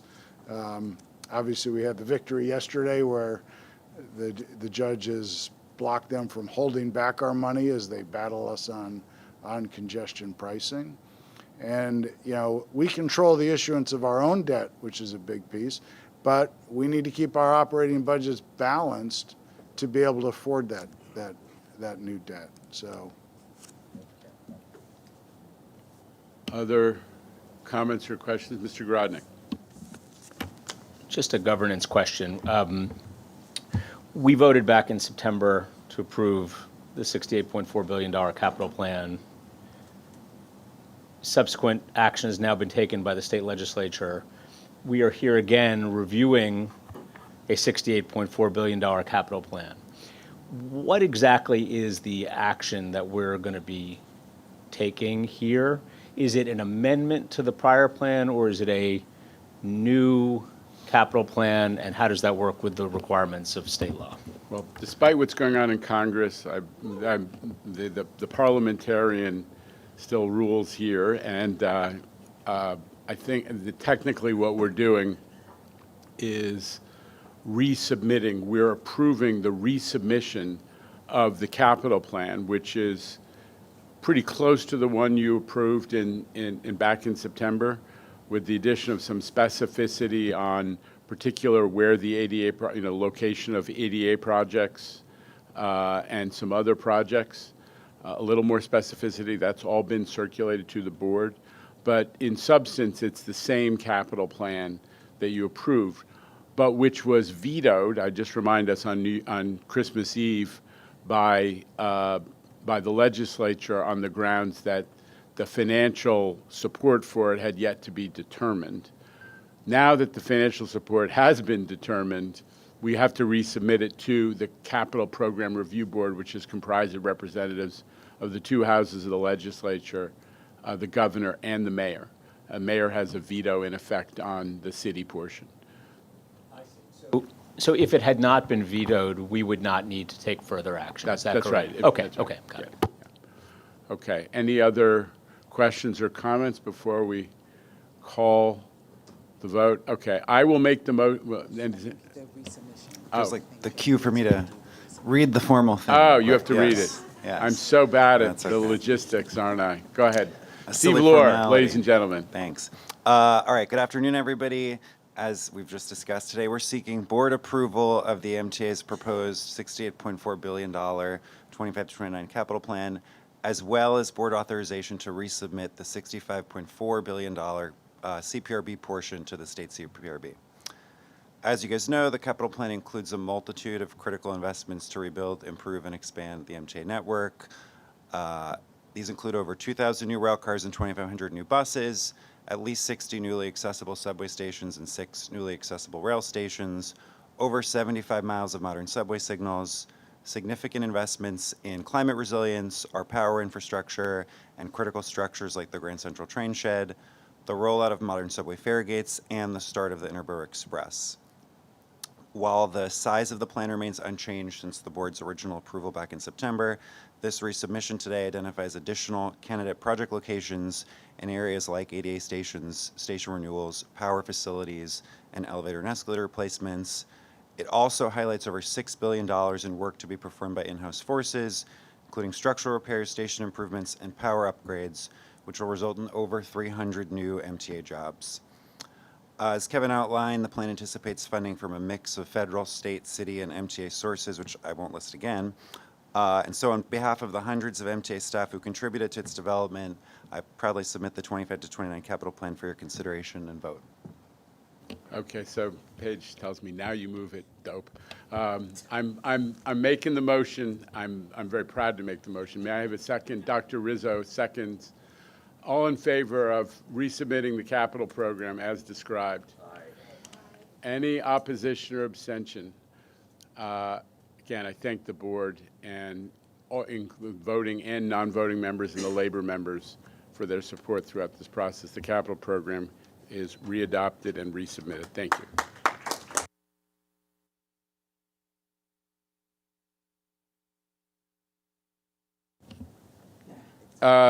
The next item of business is a labor matter, so I need a motion to convene an executive session pursuant to the Public Officers Law. So moved. Thank you, Blanca Lopez, second, Hayden Mahaltzis. We have a motion, all approved. Any opposition or abstention? We are in executive session.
While in executive session, the board discussed and voted affirmatively on a labor matter. So we're moving on to the Finance Committee portion of the meeting. So let me call on Jay. Is Kevin participating? It's just Jay? He's joining. I'll start. To lead us through the finance materials, starting with FinTech. Thank you. An exciting issue. Go ahead. Thank you, Chair. As you mentioned earlier, today's MTA board meeting also serves as the annual meeting for MTA's First Mutual Transportation Assurance Corporation, or FIMTech. The annual meeting materials, which includes the draft financial statements, the actuarial report, as well as the presentation from BlackRock on FIMTech's portfolio results, are in the book.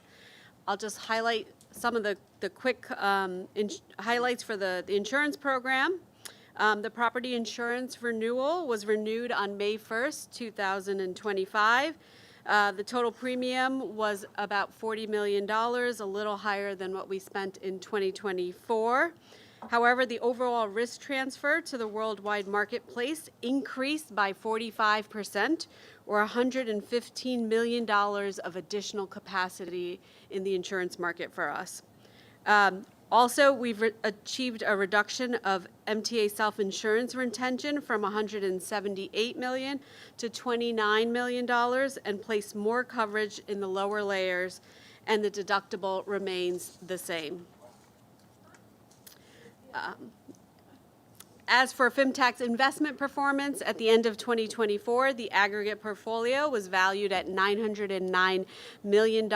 This was a $29 million increase from 2023. And furthermore, the portfolio's investment return for 2024 was 2.77%, which exceeded the benchmarks over a 1, 3, and 5-year market. The second item for FIMTech is the cybersecurity plan. We seek board approval of the annual cybersecurity certification of material compliance filed with the New York State Department of Financial Services on April 11th, 2025. For FIMTech, it reflects updates to personnel and the cybersecurity plan in accordance with 23 NYCRR Part 500, which is the cybersecurity regulation. The other item for approval is the updated business continuity plan and the disaster recovery plan for FIMTech, which is also required by the New York State Department of Financial Services, Circular Letter Number 3. It reflects personnel and business plan changes since the last approval in 2024. That concludes the FIMTech business for today. Okay, does everybody understand what's going on here? Just recap for those watching online. FIMTech is the MTA's captive insurance company. It is, so it is on the hook to pay out for the risk that we retain as part of our insurance strategy. And this is the annual meeting of FIMTech. The board is acting as, in effect, the board of FIMTech. So with that, probably unnecessary explanation. There are two actions before the board for on this topic. I will make the motion to approve. May I have a second from the Peanut Gallery, Ms. Hayda-Mahaltzis? All in favor? Any opposition or abstention? Okay, the FIMTech items are approved. Jay, continue. Thank you. The action items for finance. The first one is the MTA Annual Investment Report and Guidelines. The 2024 Annual Investment Report, pursuant to the requirements of Section 2925 of the Public Law Authorities Law, provides the MTA Board with information on the MTA's portfolio investment performance for 2024. In accordance with the state law and the MTA investment guidelines, most of the MTA-managed $10 billion portfolio is invested in short-term Treasury securities with maturities ranging from a couple of days to up to 2 to 3 months. We also invest in fully collateralized repurchase agreements to meet our daily liquidity needs. In 2024, MTA managed portfolio achieved net earnings of $509 million with a weighted average yield of 5.05%, which is comparable to our benchmarks.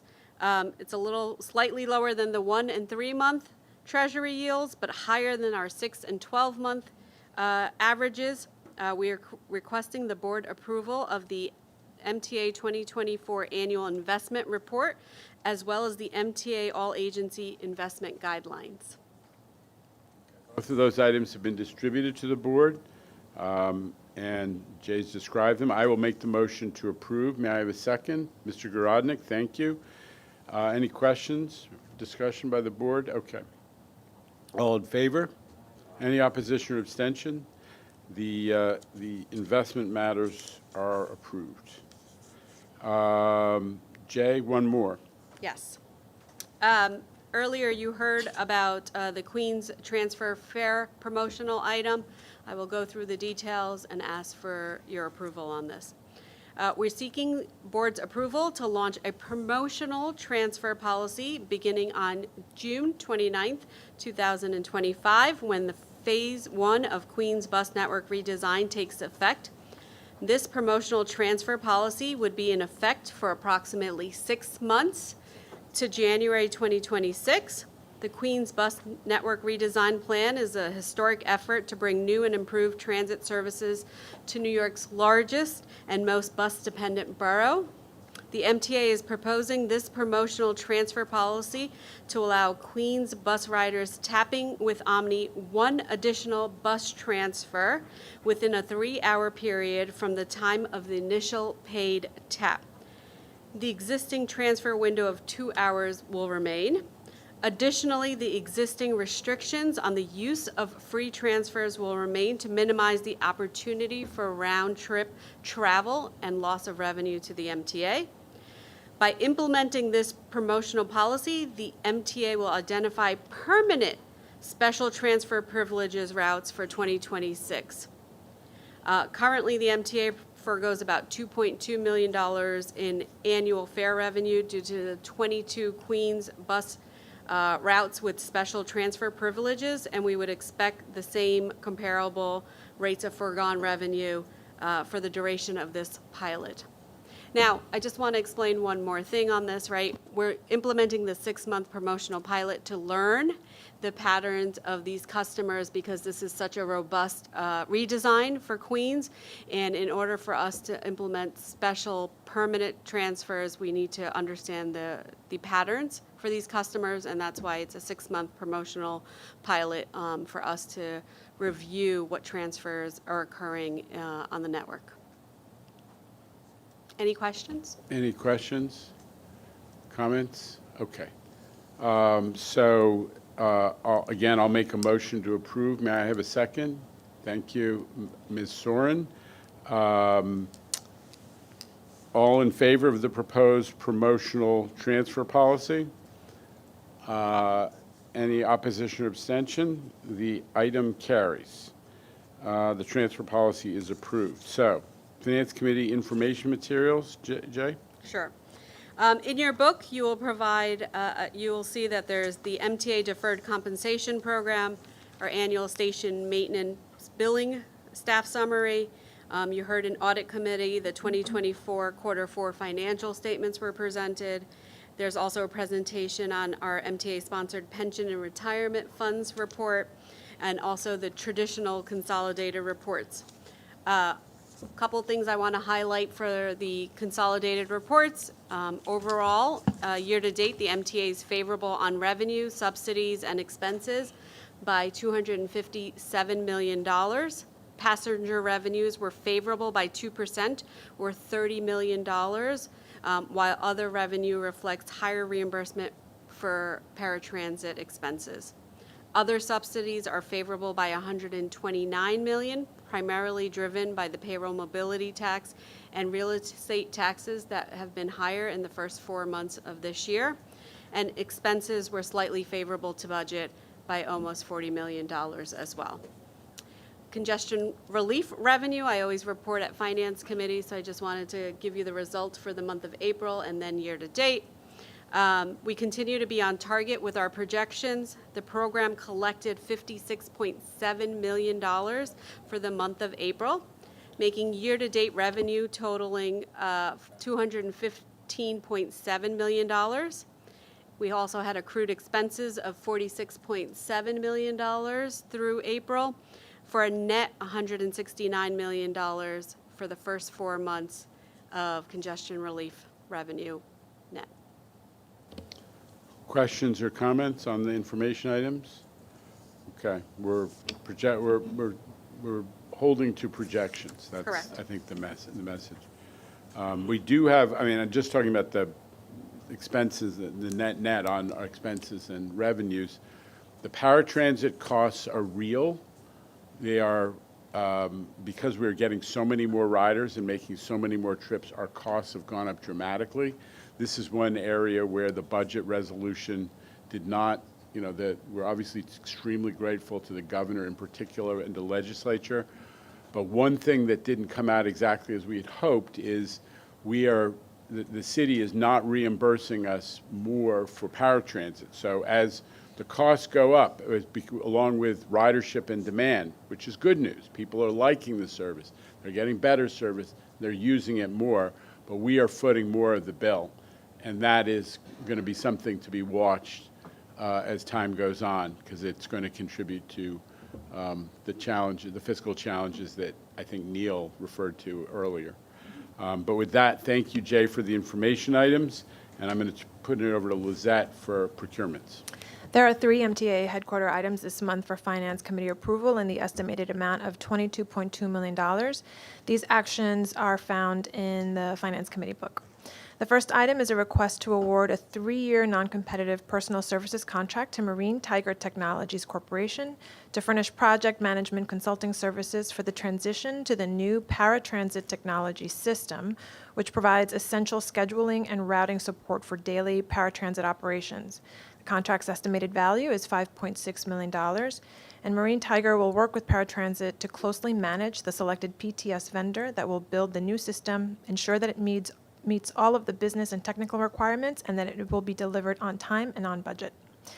The second item is a request for board approval to ratify the modification of a competitively negotiated personal services contract awarded to Cubic Transportation Systems for customer service point-of-sale terminals in the amount of $1.5 million and an additional amount of $2.11 million to cover 2 one-year options.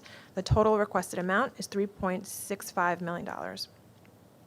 This modification covers a 3-year service agreement, which includes 28 months of retroactive services for Cubic to provide all labor and materials for remedial and preventative maintenance of the customer service point-of-sale terminals, the development of software for key performance indicators, and procurement of 3 additional point-of-sale terminals. The third and final item is a request for board approval to ratify a modification of the base contract to Cubic for customer website AI chatbot service feature in the amount of $2.9 million and an additional amount of $9.96 million to cover 1 5-year option. The total requested amount is $12.9 million. The chatbot diverts call volume away from the Omni call center by allowing customers to obtain information directly by typing their questions into a chat box. The modification includes 31 months of retroactive services and covers the development and ongoing services for the chatbot and continued software updates and maintenance. Any questions or comments on the proposed items? I'm sorry, Blanca Lopez. For the last procurement that you just read, the chat box, is it just to do away with everything else and just have the chat box, or to add on to their portfolio of customer services the chat box? Because I, for one, don't like chat boxes. Yes, it is to supplement the call center volume. So it would divert call volume to the chat box. Okay, thank you. It's already going on. Yes. The truth is, this is just one of the many business issues that needed to be negotiated with Cubic. And now it's resolved for financially before the board. Hayden Mahaltzis. And Mr. Chair, where are we with the other Cubic issue that we have? Which one, with the Omni. the delay? payments, right. Jamie, do you want to take it since you're at the table? Yes. We are, all systems forward, hell-bent on having this vendor complete the build-out, functional build-out of Omni by the end of the year, which we've made the commitment to do if we're going to sunset MetroCard. And that is happening. As part of that build-out, as we see more and more of our customers move over to Omni, there are things that are identified, things that need to be reinforced within the system. We've identified those. In some cases, it's us identifying them and not Cubic, which is concerning and upsetting to us. But we have been directing Cubic to fix those, to fortify the system so that it works for the full complement of our passengers riding, and they've been doing that. As a result of that, there's some software upgrades that have occurred in the last few weeks where no customer was charged for a ride that they didn't take, but there were some delays between the tap that they made in the system and when it showed up on when it showed up on their credit card bill. We're now through that. Cubic has cleared the backlog. We would have liked them to be more effective at doing that. We are not happy with their performance on that, but we are through that backlog, and we have directed them to make a full architecture upgrade of the system, which they'll be implementing this summer, which will give us that additional capacity that we need. And we're still intent on building out this system and completing it by the end of the year. I mean, just for clarity's sake, when Omni originally was contracted for, back before this board, most of us were here, it was put onto servers, and rather than being in the cloud, it was a different era of technology.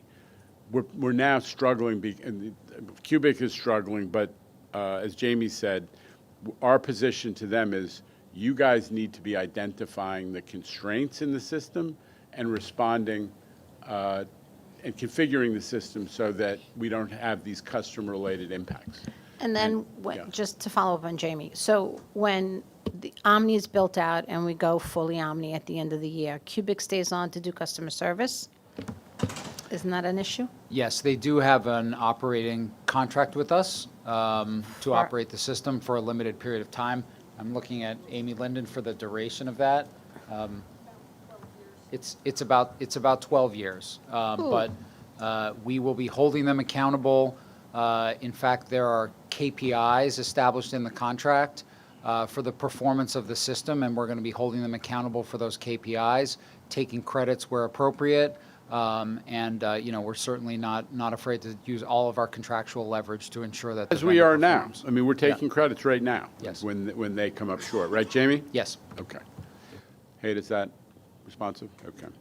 All right. So there's a motion on the table for the procurements. I think we got a motion, Adam. Did we? Before? Yes. So there's a motion on the table. All in favor? Any opposition or abstention? The item's carried. No. Mr. Chair, I'll vote yes on Marine, Tiger, no on the 2 Cubic. Okay.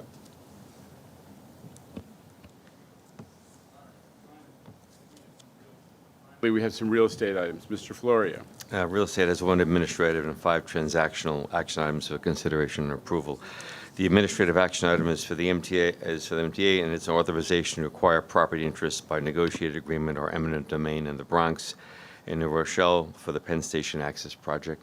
The second and third are transactional items for New York City Transit, and they include a lease with Stillwell Transit for a travel convenience grab-and-go retail store in the Stillwell Avenue Terminal in Coney Island, serving the DF, N, and Q lines, and a master lease with B&B Station Management for 5 retail spaces at Rockaway Park Beach 116th, serving the A line and the Rockaway Shuttle. In addition to an existing diner and jewelry store, the tenant will undertake substantial renovation and upgrades to the building and create 3 additional spaces for new retail amenities. The final 3 transactional items are for MTA Metro North Railroad, and they include a license with Global Java for food and beverage retail and the downtown inbound platform at Larchmont Station, a lease with the Grand Concourse for a cafe and bar in the Poughkeepsie Station waiting room, and a lease agreement with Viz Group for a restaurant in the shuttle passage at Grand Central Terminal. It's the former Rite Aid space. Happy to answer any questions regarding those action items. David, where in New Rochelle is the first one you discussed, the easement in New Rochelle? It's there are 18 properties. There are 18 properties along the Bronx. They're listed in they're all along the Amtrak right-of-way. But they're on the New Rochelle, they're in the Westchester side, not on the Bronx side. Bronx and New Rochelle. The Bronx and New Rochelle. Okay. Yeah. I can get you more detail if you like. Okay. Okay. So I'll make the motion to approve the real estate items. Second, Mr. Herbst. All in favor? Any opposition or abstention? The items carry. 4 information items, Mr. Florio? We have 4 of them. One is a short-term permit between Metro North and Town of Ossining for public use of the commuter lots in Ossining Station. An entry permit between B&T and an adjacent property owner to support work on their building, and a permit between Transit and New York City Parks and Recreation for the construction of accessibility improvements at Broadway Junction. And we also have the report on retail agreements entered into directly by the real estate department. Okay. So the information items are in the book, and those are the ones he just enumerated. All right, on to Mr. Albert. We've got minutes. Minutes of the April Finance Committee and the April Board have been distributed to members. Are there any corrections? No corrections. We're hitting for the cycle today. The minutes are approved as distributed. Moving to the committee reports for this morning, Ms. Soren, thank you. May we hear your report? Thank you, Chair. The Audit and Corporate Governance Committees met jointly this morning. The Audit Committee reports the following. There are 2 actions for the Board approval. First, the 2024 year-end MTA financial statements. Second is the Investment Compliance Report. The committee recommends these items, and I move them. May I have a second? Mr. Herbst, all in favor? Any opposition or abstention? The items are approved. The Corporate Governance Committee reports the following. For approval today are the 2025 procurement guidelines and 4 MTA policies. The committee recommends these items, and I move them. Second, Mr. Chu, all in favor? Any opposition or abstention? The items are approved. This concludes the joint audit and corporate governance report. Capital Committee, Mr. Chu.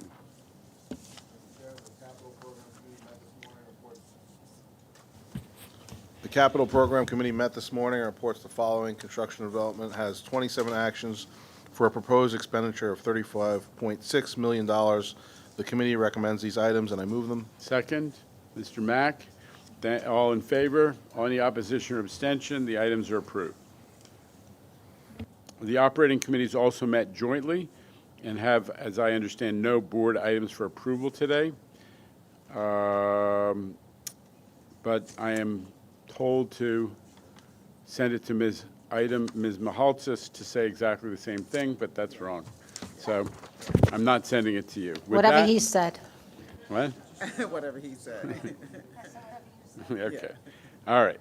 Adjournment. Let's all get together on that one. May I have a motion to adjourn? Thank you, Ms. Soren. Thank you, Mr. Chu. The meeting is adjourned.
around the table, but also back there in, what is Minton call it, the mezzanine? That's you, Justin. Mezzanine. So I know all you remember where we were a year ago, almost exactly a year ago to the day on June 5th. And many of you were camped out in front of the building for a couple days as we were trying to figure out what the consequences of the pause on congestion pricing were. We had lost control to some extent of our capital program, the 2020 to 2024 capital program. We didn't know where the money was coming from. We didn't know we were going to have to adjust, how we were going to adjust to it.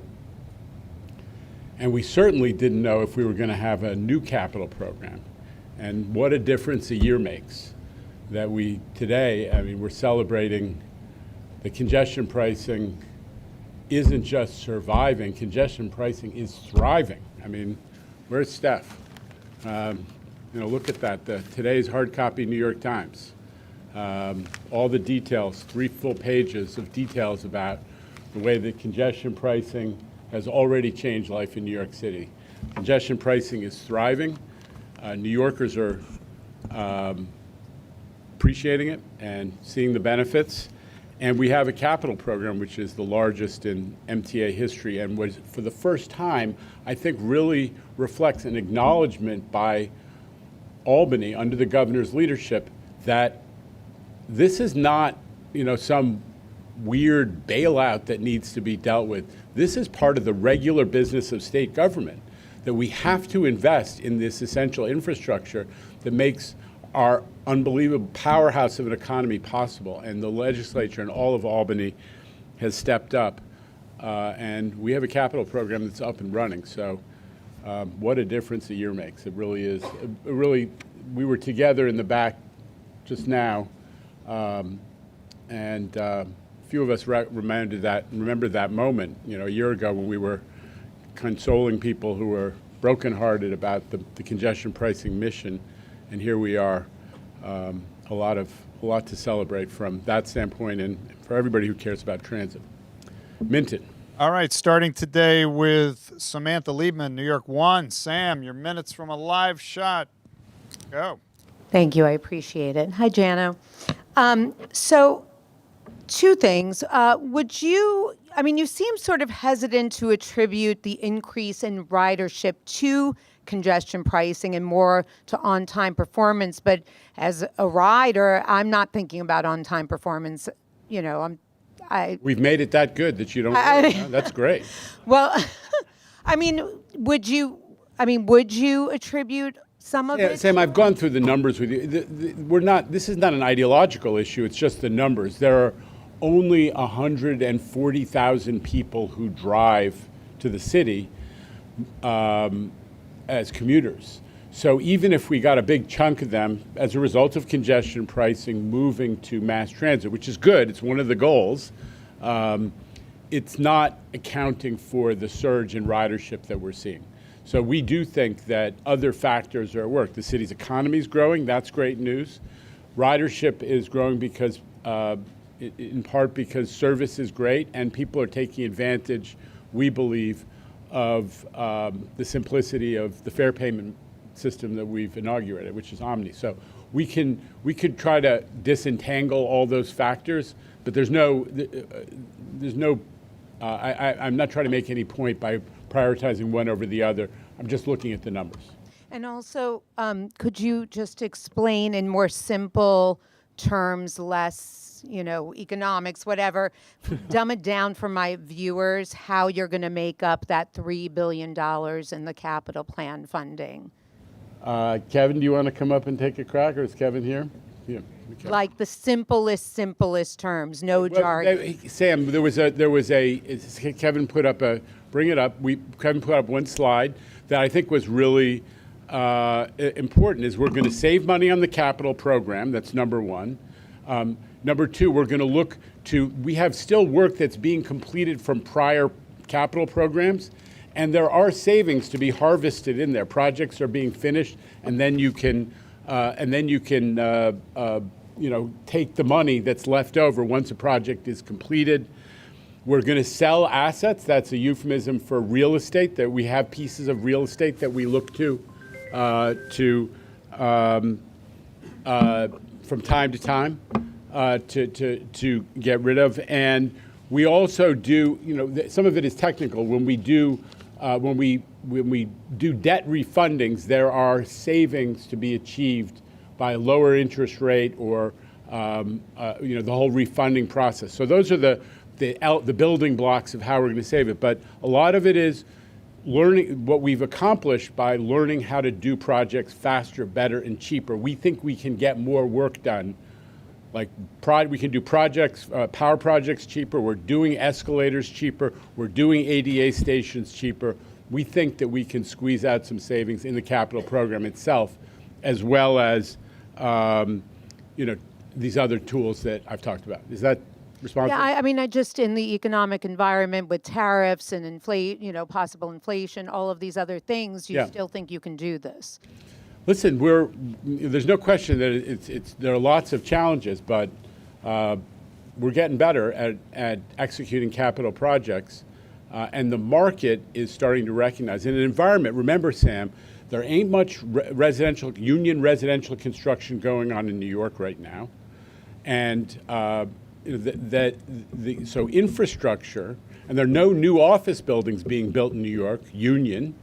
So for the union building industry, infrastructure is where it's at, and companies are competing for our work, and we think we're going to get better pricing.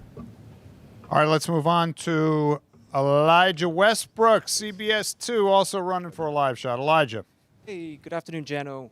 So I have two questions. The first one has to do with the expanded cell phone effort that you guys are rolling out. I know it's not necessarily a new thing, but during the Capitol Committee today, it was announced that the 4 and the 5 lines, as well as the G train, will have this expanded cell phone initiative implemented on those lines. Can you talk more about that and when riders can expect it? Sure. So number one is this is all being done at no cost to the public. This is being done because a private company, the same company who outfitted the stations to have cell service, now is moving forward with us to put cell connectivity in the tunnels in between the stations. So that's number one. Number two is we're able to, every time we go and do work in a tunnel, we are giving them the opportunity to come in, to put in their cables, to put in the infrastructure, to create connectivity. And right now, the next one up, and there are going to be many more to follow, is the 4 and the 5 train between Brooklyn and Manhattan, from Borough Hall into Bowling Green, and then the G train. So, but every project, Elijah, that we do that's in the tunnels, we say to Transit Wireless, which is now called Bolden, come on in, lay your cables, and let's give the riders more cell connectivity. They've got it on the Times Square shuttle. People love it. Some people complain they have to listen to too many domestic arguments, but we're going to give them that connectivity. Just really quickly, do you know when riders can expect it on those particular lines you mentioned? It's the next year or two, right? Yeah, it's in the next year or so. Next year or two. Yeah. One more thing on an unrelated note. This is for another reporter at CBS. He's doing a story about the incident that happened on the BX-19 bus. I believe it was overnight. NYPD's looking for a suspect who attacked bus riders in the Bronx with a pipe on multiple occasions.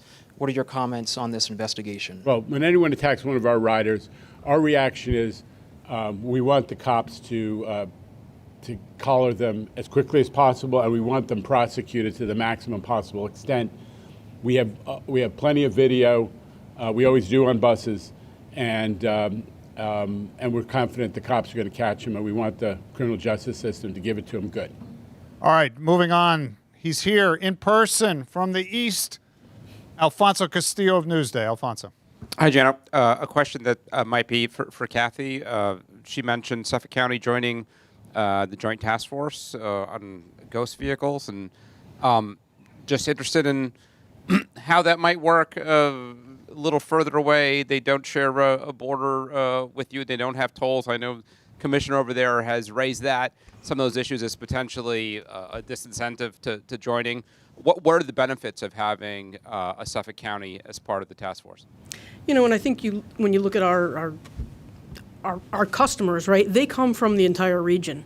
So whether they're coming in from Suffolk County, Nassau County, Westchester, this is a regional problem, not just a 5 boroughs problem. So any partners we can add that highlight that we're going to go after these people and we're going to take their cars away and we are going to, curtail this problem. Any partner that comes in is a benefit. Okay, thank you.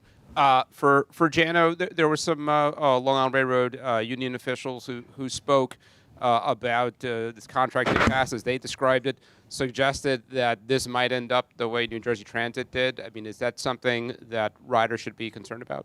Yeah, I'm not going to comment on labor negotiations, but just folks who follow the process know that under the federal law, commuter railroad unions are entitled to go to Washington for mediation, the National Mediation Board, the NMB. They're in the middle of that process, and that process is ongoing.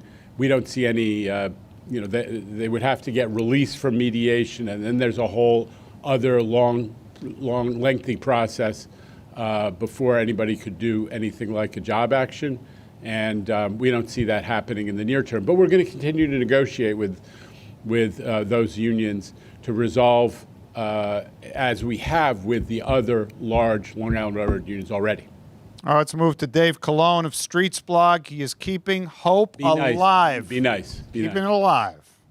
I have very little left to live for, but I have these questions. Jano, maybe Kevin would be best equipped to talk about some of this, but I wanted to follow up, Rachel Faust's public comment. She raised some questions about the funding of the capital plan and some of the cost assumptions behind it.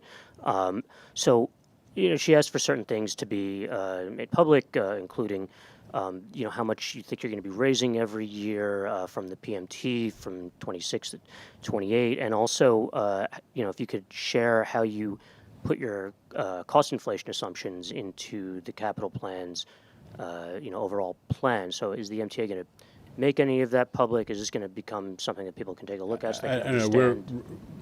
Reinvent Albany is a very thoughtful commentator on MTA stuff in general, in particular our finances. We have billions of lines of data out there. We'll take a look at what else she's asking for. But I think that if you look at the videotape, Kevin answered the questions about the assumptions underlying some of the capital program financing. So I think he addressed those directly. I'm just going to let those comments speak for themselves.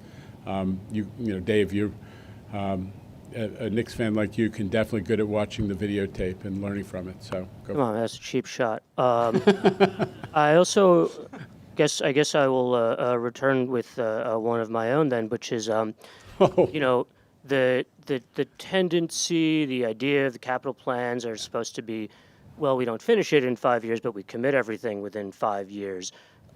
This one does not seem like that is going to be the case. If you're committing $65 billion over the next 5 years, including stuff from the 2020 to 2024 plan, how long do we really think this one's going to be going for? 10 years, 15 years? Well, I think we definitely have to ramp up. There's no question in terms of the speed, the pace of the commitments and the obligations. But I think the under Jamie's leadership, C&D already showed that they did 12 in the 1 year where they were unfettered, where, for example, we didn't have to pull back because of the pause on congestion pricing or COVID or something else. And so I think that they can maintain the pace that Kevin outlined. Yeah? All right. You want to come on up? But so I'm confident they can maintain the pace that Kevin outlined. But, just remember that like some of the overhang from the last capital program is the result of the hold that was put on new obligations, new contract awards during COVID, and then we had the pause on congestion pricing. So there is a little overhang, but we have organized around executing on it. Go ahead. We're very confident we can maintain that pace, the $15 billion a year, which Kevin outlined. Keep in mind, first of all, a lot of the program is already moving. I mentioned that we've moved roughly half of the total value of the capital plan already forward and sort of created projects and are getting them into design. And also, we have a lot of big ticket items in this plan. We have a lot of rolling stock, a lot of train cars and buses to buy, more than $10 billion. So that's sort of a separate element. We also have, from the last capital plan, Second Avenue Subway is a mega project that's moving forward sort of on its own path. So we're very confident we're going to get this moving very quickly now. Yeah, I mean, that the point bears underscoring, Dave, that so much of the capital plan is now into rolling stock. It's not subject to the same throughput constraints, if any, of our procurement and our design and engineering of physical capital projects the same way. It's a different path. All right, we go over to the Hudson River Pavilion where Michelle Caskey is standing by from Bloomberg News. Michelle, good afternoon. Hey, Jano. So I know you started talking about congestion pricing and court yesterday, but can you say anything about any news coming out today with the case? It looks like maybe that the judge just gave you guys a preliminary injunction, not just a TRO. I don't have. And I think you're ahead of me. I don't have that. Okay. I believe it's true, sir. Okay. Well, listen. And if that's the case, what I think, I just need to, if the MTA can confirm that, what that means is that congestion pricing will most definitely continue without any kind of risk of a pause. Here comes Paige. She knows. Until the judge. I don't know what happened, so it's really, I would be careful about pausing with Paige. Come on up. Help me out here, Paige. The only thing I will say is I'll confirm that Judge Lyman did issue a preliminary injunction. We just received it.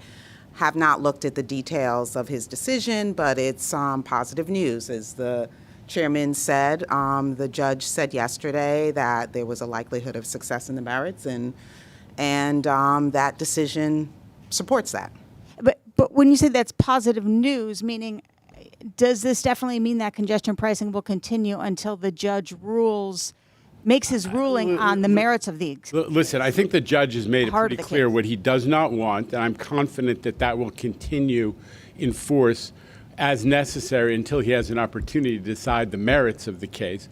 He clearly messaged that what he does not want is for the feds to try to coerce us into abandoning congestion pricing before the substance of the issue, is congestion pricing legal, is decided by him. That's very clearly his message. So I'm confident that restraint on the federal government is going to continue for some time.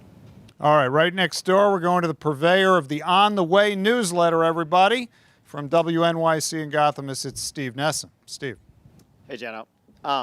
If I could have just two quick questions, one easy, maybe the second one less easy.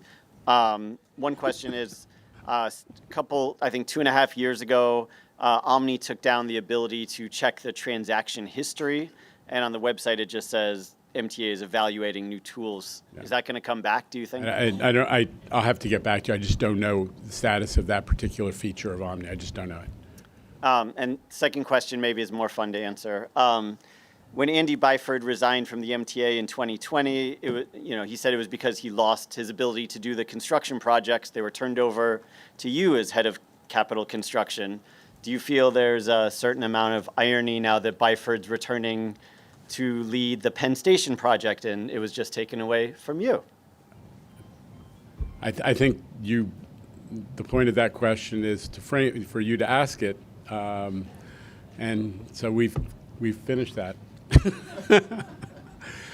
Listen, here's what I would say. It's good news that Andy Byford has been put in charge of the Penn Station project. When the federal government announced that they were taking control of the Penn Station project, there were a lot of people who said, do you think anything will happen?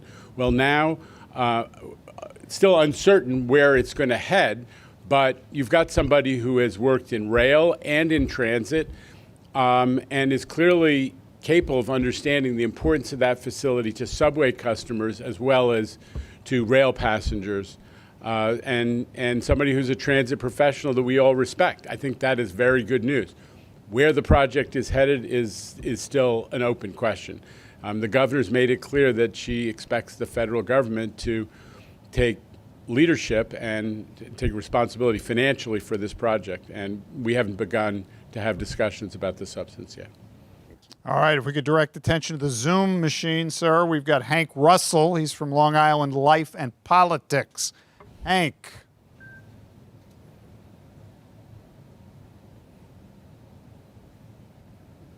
Hank, need to unmute. There we go. We see you. We got to hear you.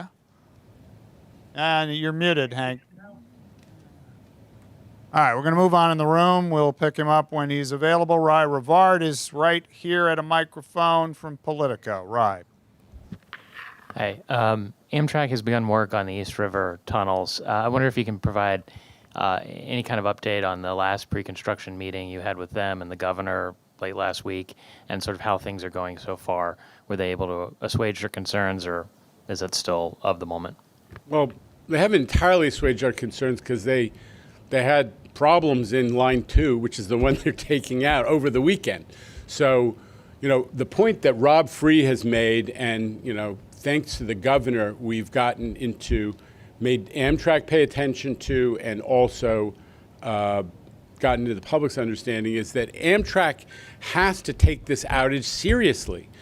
Here's what they promised to do. They promised to staff up so that there wouldn't be that we wouldn't have questions about whether they're going to be able to staff it, as they have had problems on every single project where they have to provide flaggers and electric traction power professionals and track foremen, and that outages have to be canceled. They have to staff up. Number 2, they have to do it in a way that doesn't cannibalize the other projects that they are responsible for staffing, including Penn Access. That's very important, that you're not going to steal the guys who are working on Penn Access. Finally, after years where they didn't support work on Penn Access, finally we've got some people out there.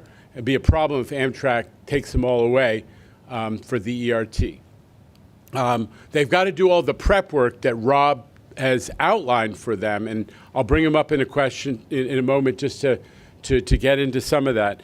And the third is that they committed to an agreement to study how their preferred method of project management, which is the full overnight, is working, and to reevaluate whether this work could be done on the approach we have suggested, what we used in the Canarsie Tunnel and the Rutgers Tunnel and some others, which is nights and weekends, which keeps the tunnel available for key moments like the peak hours, right?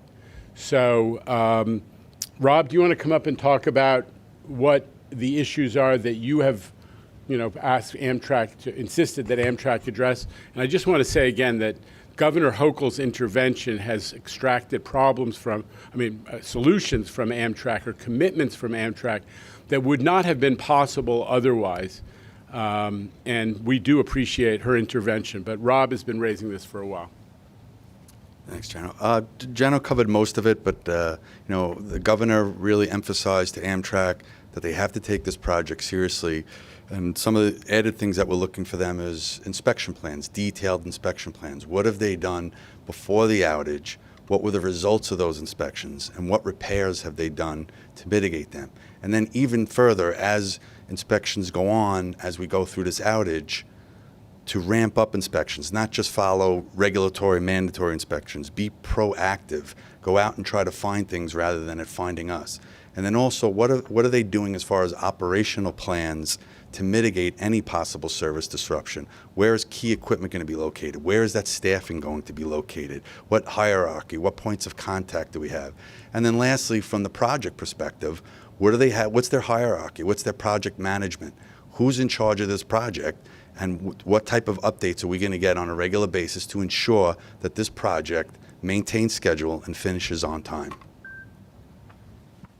All right, we're moving on. In the Loge section, we find Haley Brown with her hand up from the New York Post. Haley. Thank you.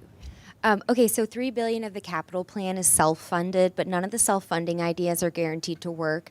Can you talk about what MTA will do if none of the self-funding ideas pan out? Is there a plan B? Yeah, I think Haley, that what you saw is that there's no idea that's guaranteed to work in all kinds of things. But what we did is we provided 5 or 6 different examples of approaches that we're going to take that we think can yield savings to self-fund that $3 billion nut. And the first is we are going to make, we are expecting to be able to accomplish certain work more cheaply because we've demonstrated we can. And we gave, a list of others, a list of other sources that we can, that we're looking to and we're counting on. And it will be, as always, up to the New York Post to figure out why those are nonsense. Go ahead. All right, let's go back to Hank Russell on the Zoom, see if he is ready to go with the technical details. Hank, Long Island life and politics. I'm Sleeper. I have one question. There were 2 bills in the Assembly regarding the MTA. Both didn't make it out of committee. One was about Nassau County auxiliary officers being allowed to ride the LIWR for free. And there was another bill that got quashed about calling for a audit and a top-down review and overhaul of the MTA. I just want to get your comment on both of those bills. Again, I have no comment on any bill. I don't even know the ones that you're talking about, honestly. But here's the truth about MTA and Long Island Railroad. We've increased service by 40%. Thanks to the third track project and the Grand Central Madison project, and which was the third track was executed over the objections of many of those legislators who put in the bills that you've just enumerated, I think. They really need to account for why they were against increasing Long Island Railroad service before they start talking about other stuff related to the railroad. They also need to take account of the fact that on-time performance is roughly 97%, and our customer satisfaction numbers at Long Island Railroad have gone up dramatically. We're pretty happy with the way Long Island Railroad service is developing and the way that the customers are receiving it. Next up is Jose Martinez. He's here in person from the city. Jose? I'll just settle for saying hello since my question was previously asked and past the time. All right, Mr. Hello back. Martinez yields to the fine gentleman from Strauss Newspapers, Ralph Spielman, who's sitting right here. Ralph. Struck this morning, thank you. I'm on, thank you. Thanks. I was struck this morning by a young lady who I think somewhat eloquently decried the fact that, according to her numbers, which I did look up and seem to be accurate, 1 out of 4 New Yorkers live in poverty. And she justified that as a means for fare evasion. And how do you in the corporate MTA sense, how would you address that? Because you do have the lower fares for people that are under a certain income threshold. And yet I do see, especially on the buses as the figures bear out, that there is an immense amount of fare evasion with people getting on the back. It's at the back of the bus instead of the front. What do you think can be done for that community as far as to make them aware that the evasion of the fare is not necessarily justified?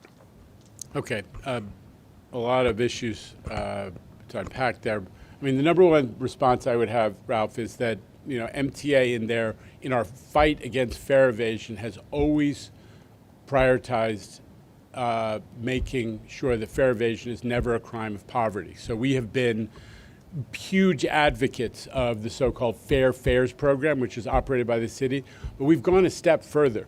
Number one, we've advocated for raising the eligibility threshold so more people who are low income, poor, whatever terminology you use, can qualify. It does not seem fair to us, FAIR, that the federal standard for poverty, which does not take account of New York's cost of living, was being used as the eligibility threshold. So we pushed for it to be raised, and it has been, and we are continuing to push for it to be raised further. Second is, we have been advocating for quite some time for more aggressive efforts to market the program to people who are eligible. Only about half, where's Shanifa? About half of folks who are eligible for the program now actually are enrolled in it, and that's frequently because of a lack of information. So we urge the City of New York to allocate some of the funds of the program, which in the past couple of years have not all been spent because there's an under-enrollment, to use some of that money to market the program directly to low-income folks in their neighborhoods, not sending them letters, but actually going face-to-face, door-to-door, or standing at subway stations or otherwise. So we want everybody who's eligible to receive it, and we want more people to be eligible. The other thing we're doing, and Shanifa should join in, is really messaging how important, that we want to make sure that that people who are fare evading are not viewed as, they're just doing something that's a victimless crime, that people understand that it hurts everybody, that it is actually driving up the cost of providing the service. And that means that the large majority of low-income folks who depend on mass transit, and they do disproportionately, are actually ultimately getting charged more, whether it's through having to have a higher fare, even if it's by a penny or two, or by having a higher tax burden, okay? So it hurts everybody. Fare evasion hurts everybody. And we are trying to get that message across. Shanifa, do you want to talk about some of your efforts? Yeah, so I would also add a couple things. One, several times a month, we do go out into the system with President Critchlow and do in-station enrollment program where we advertise and promote that we are having the City Fair folks present, and they are actually enrolling people on the spot. And we are also doing that at our 15 customer service centers across the city. We have right now about 7 dedicated customer service center locations where we have folks coming out once a month for several hours throughout the day and signing people up. So we are actively, aggressively, as the chair mentioned, promoting Fair Fares program and signing people up in the station, as well as now that it is warmer months, we're doing that at high traffic bus hubs and bus stops. So that will also continue. The other piece, which was a huge game changer, was Student Omni. As you know, that has since evolved where students now have the ability to use those cards 7 days a week, 365 days a year. So that is another deterrent, providing an opportunity for more kids to have access to our system. All right, we close out the proceedings now with Mr. Evan Simcoe Bednarski of the New York Daily News. Evan. Does he always run you towards the end of the thing? Is it? It takes a while pattern that seems to have taken hold. Yeah. It takes a while to say my name. I'm sympathetic. Jenna, so I want to ask a version of the question that Dave asked, but from another direction. Not so much top down, but I know there's a lot of state of good repair work that's coming up. I also know that you guys received, in the grand scheme of things, a small fine from Department of Labor over the ongoing issues at East New York. Can you give us a sense what the plan is, what the timing is for the repairs to various pieces of bus infrastructure, East New York, Gun Hill Depot, Kingsbridge, where there have been some issues over the past year. And my understanding is we've been waiting on the capital plan to be able to start making a plan as to when this will get fixed. I'm going to turn that one over to Jamie. Thank you. Just speaking for my colleagues at the buses as well, those bus depots, we have dozens of bus depots, and we haven't been shy about saying There are serious state of good repair issues in them. Keep in mind, they're massive. I mean, we're running, each of those depots is bigger than most other cities' entire bus systems. And we are making a major investment in state of good repair in the depots. There's some specific issues you're raising. What I can say is that it's a combination of very hard work going on by the buses officials with our code folks and our fire prevention folks to make sure that we are safely dealing with issues in the short term. And then, as you say, we have capital projects. We specifically have a capital project for new fire suppression system at East New York Depot, which we are initiating right now.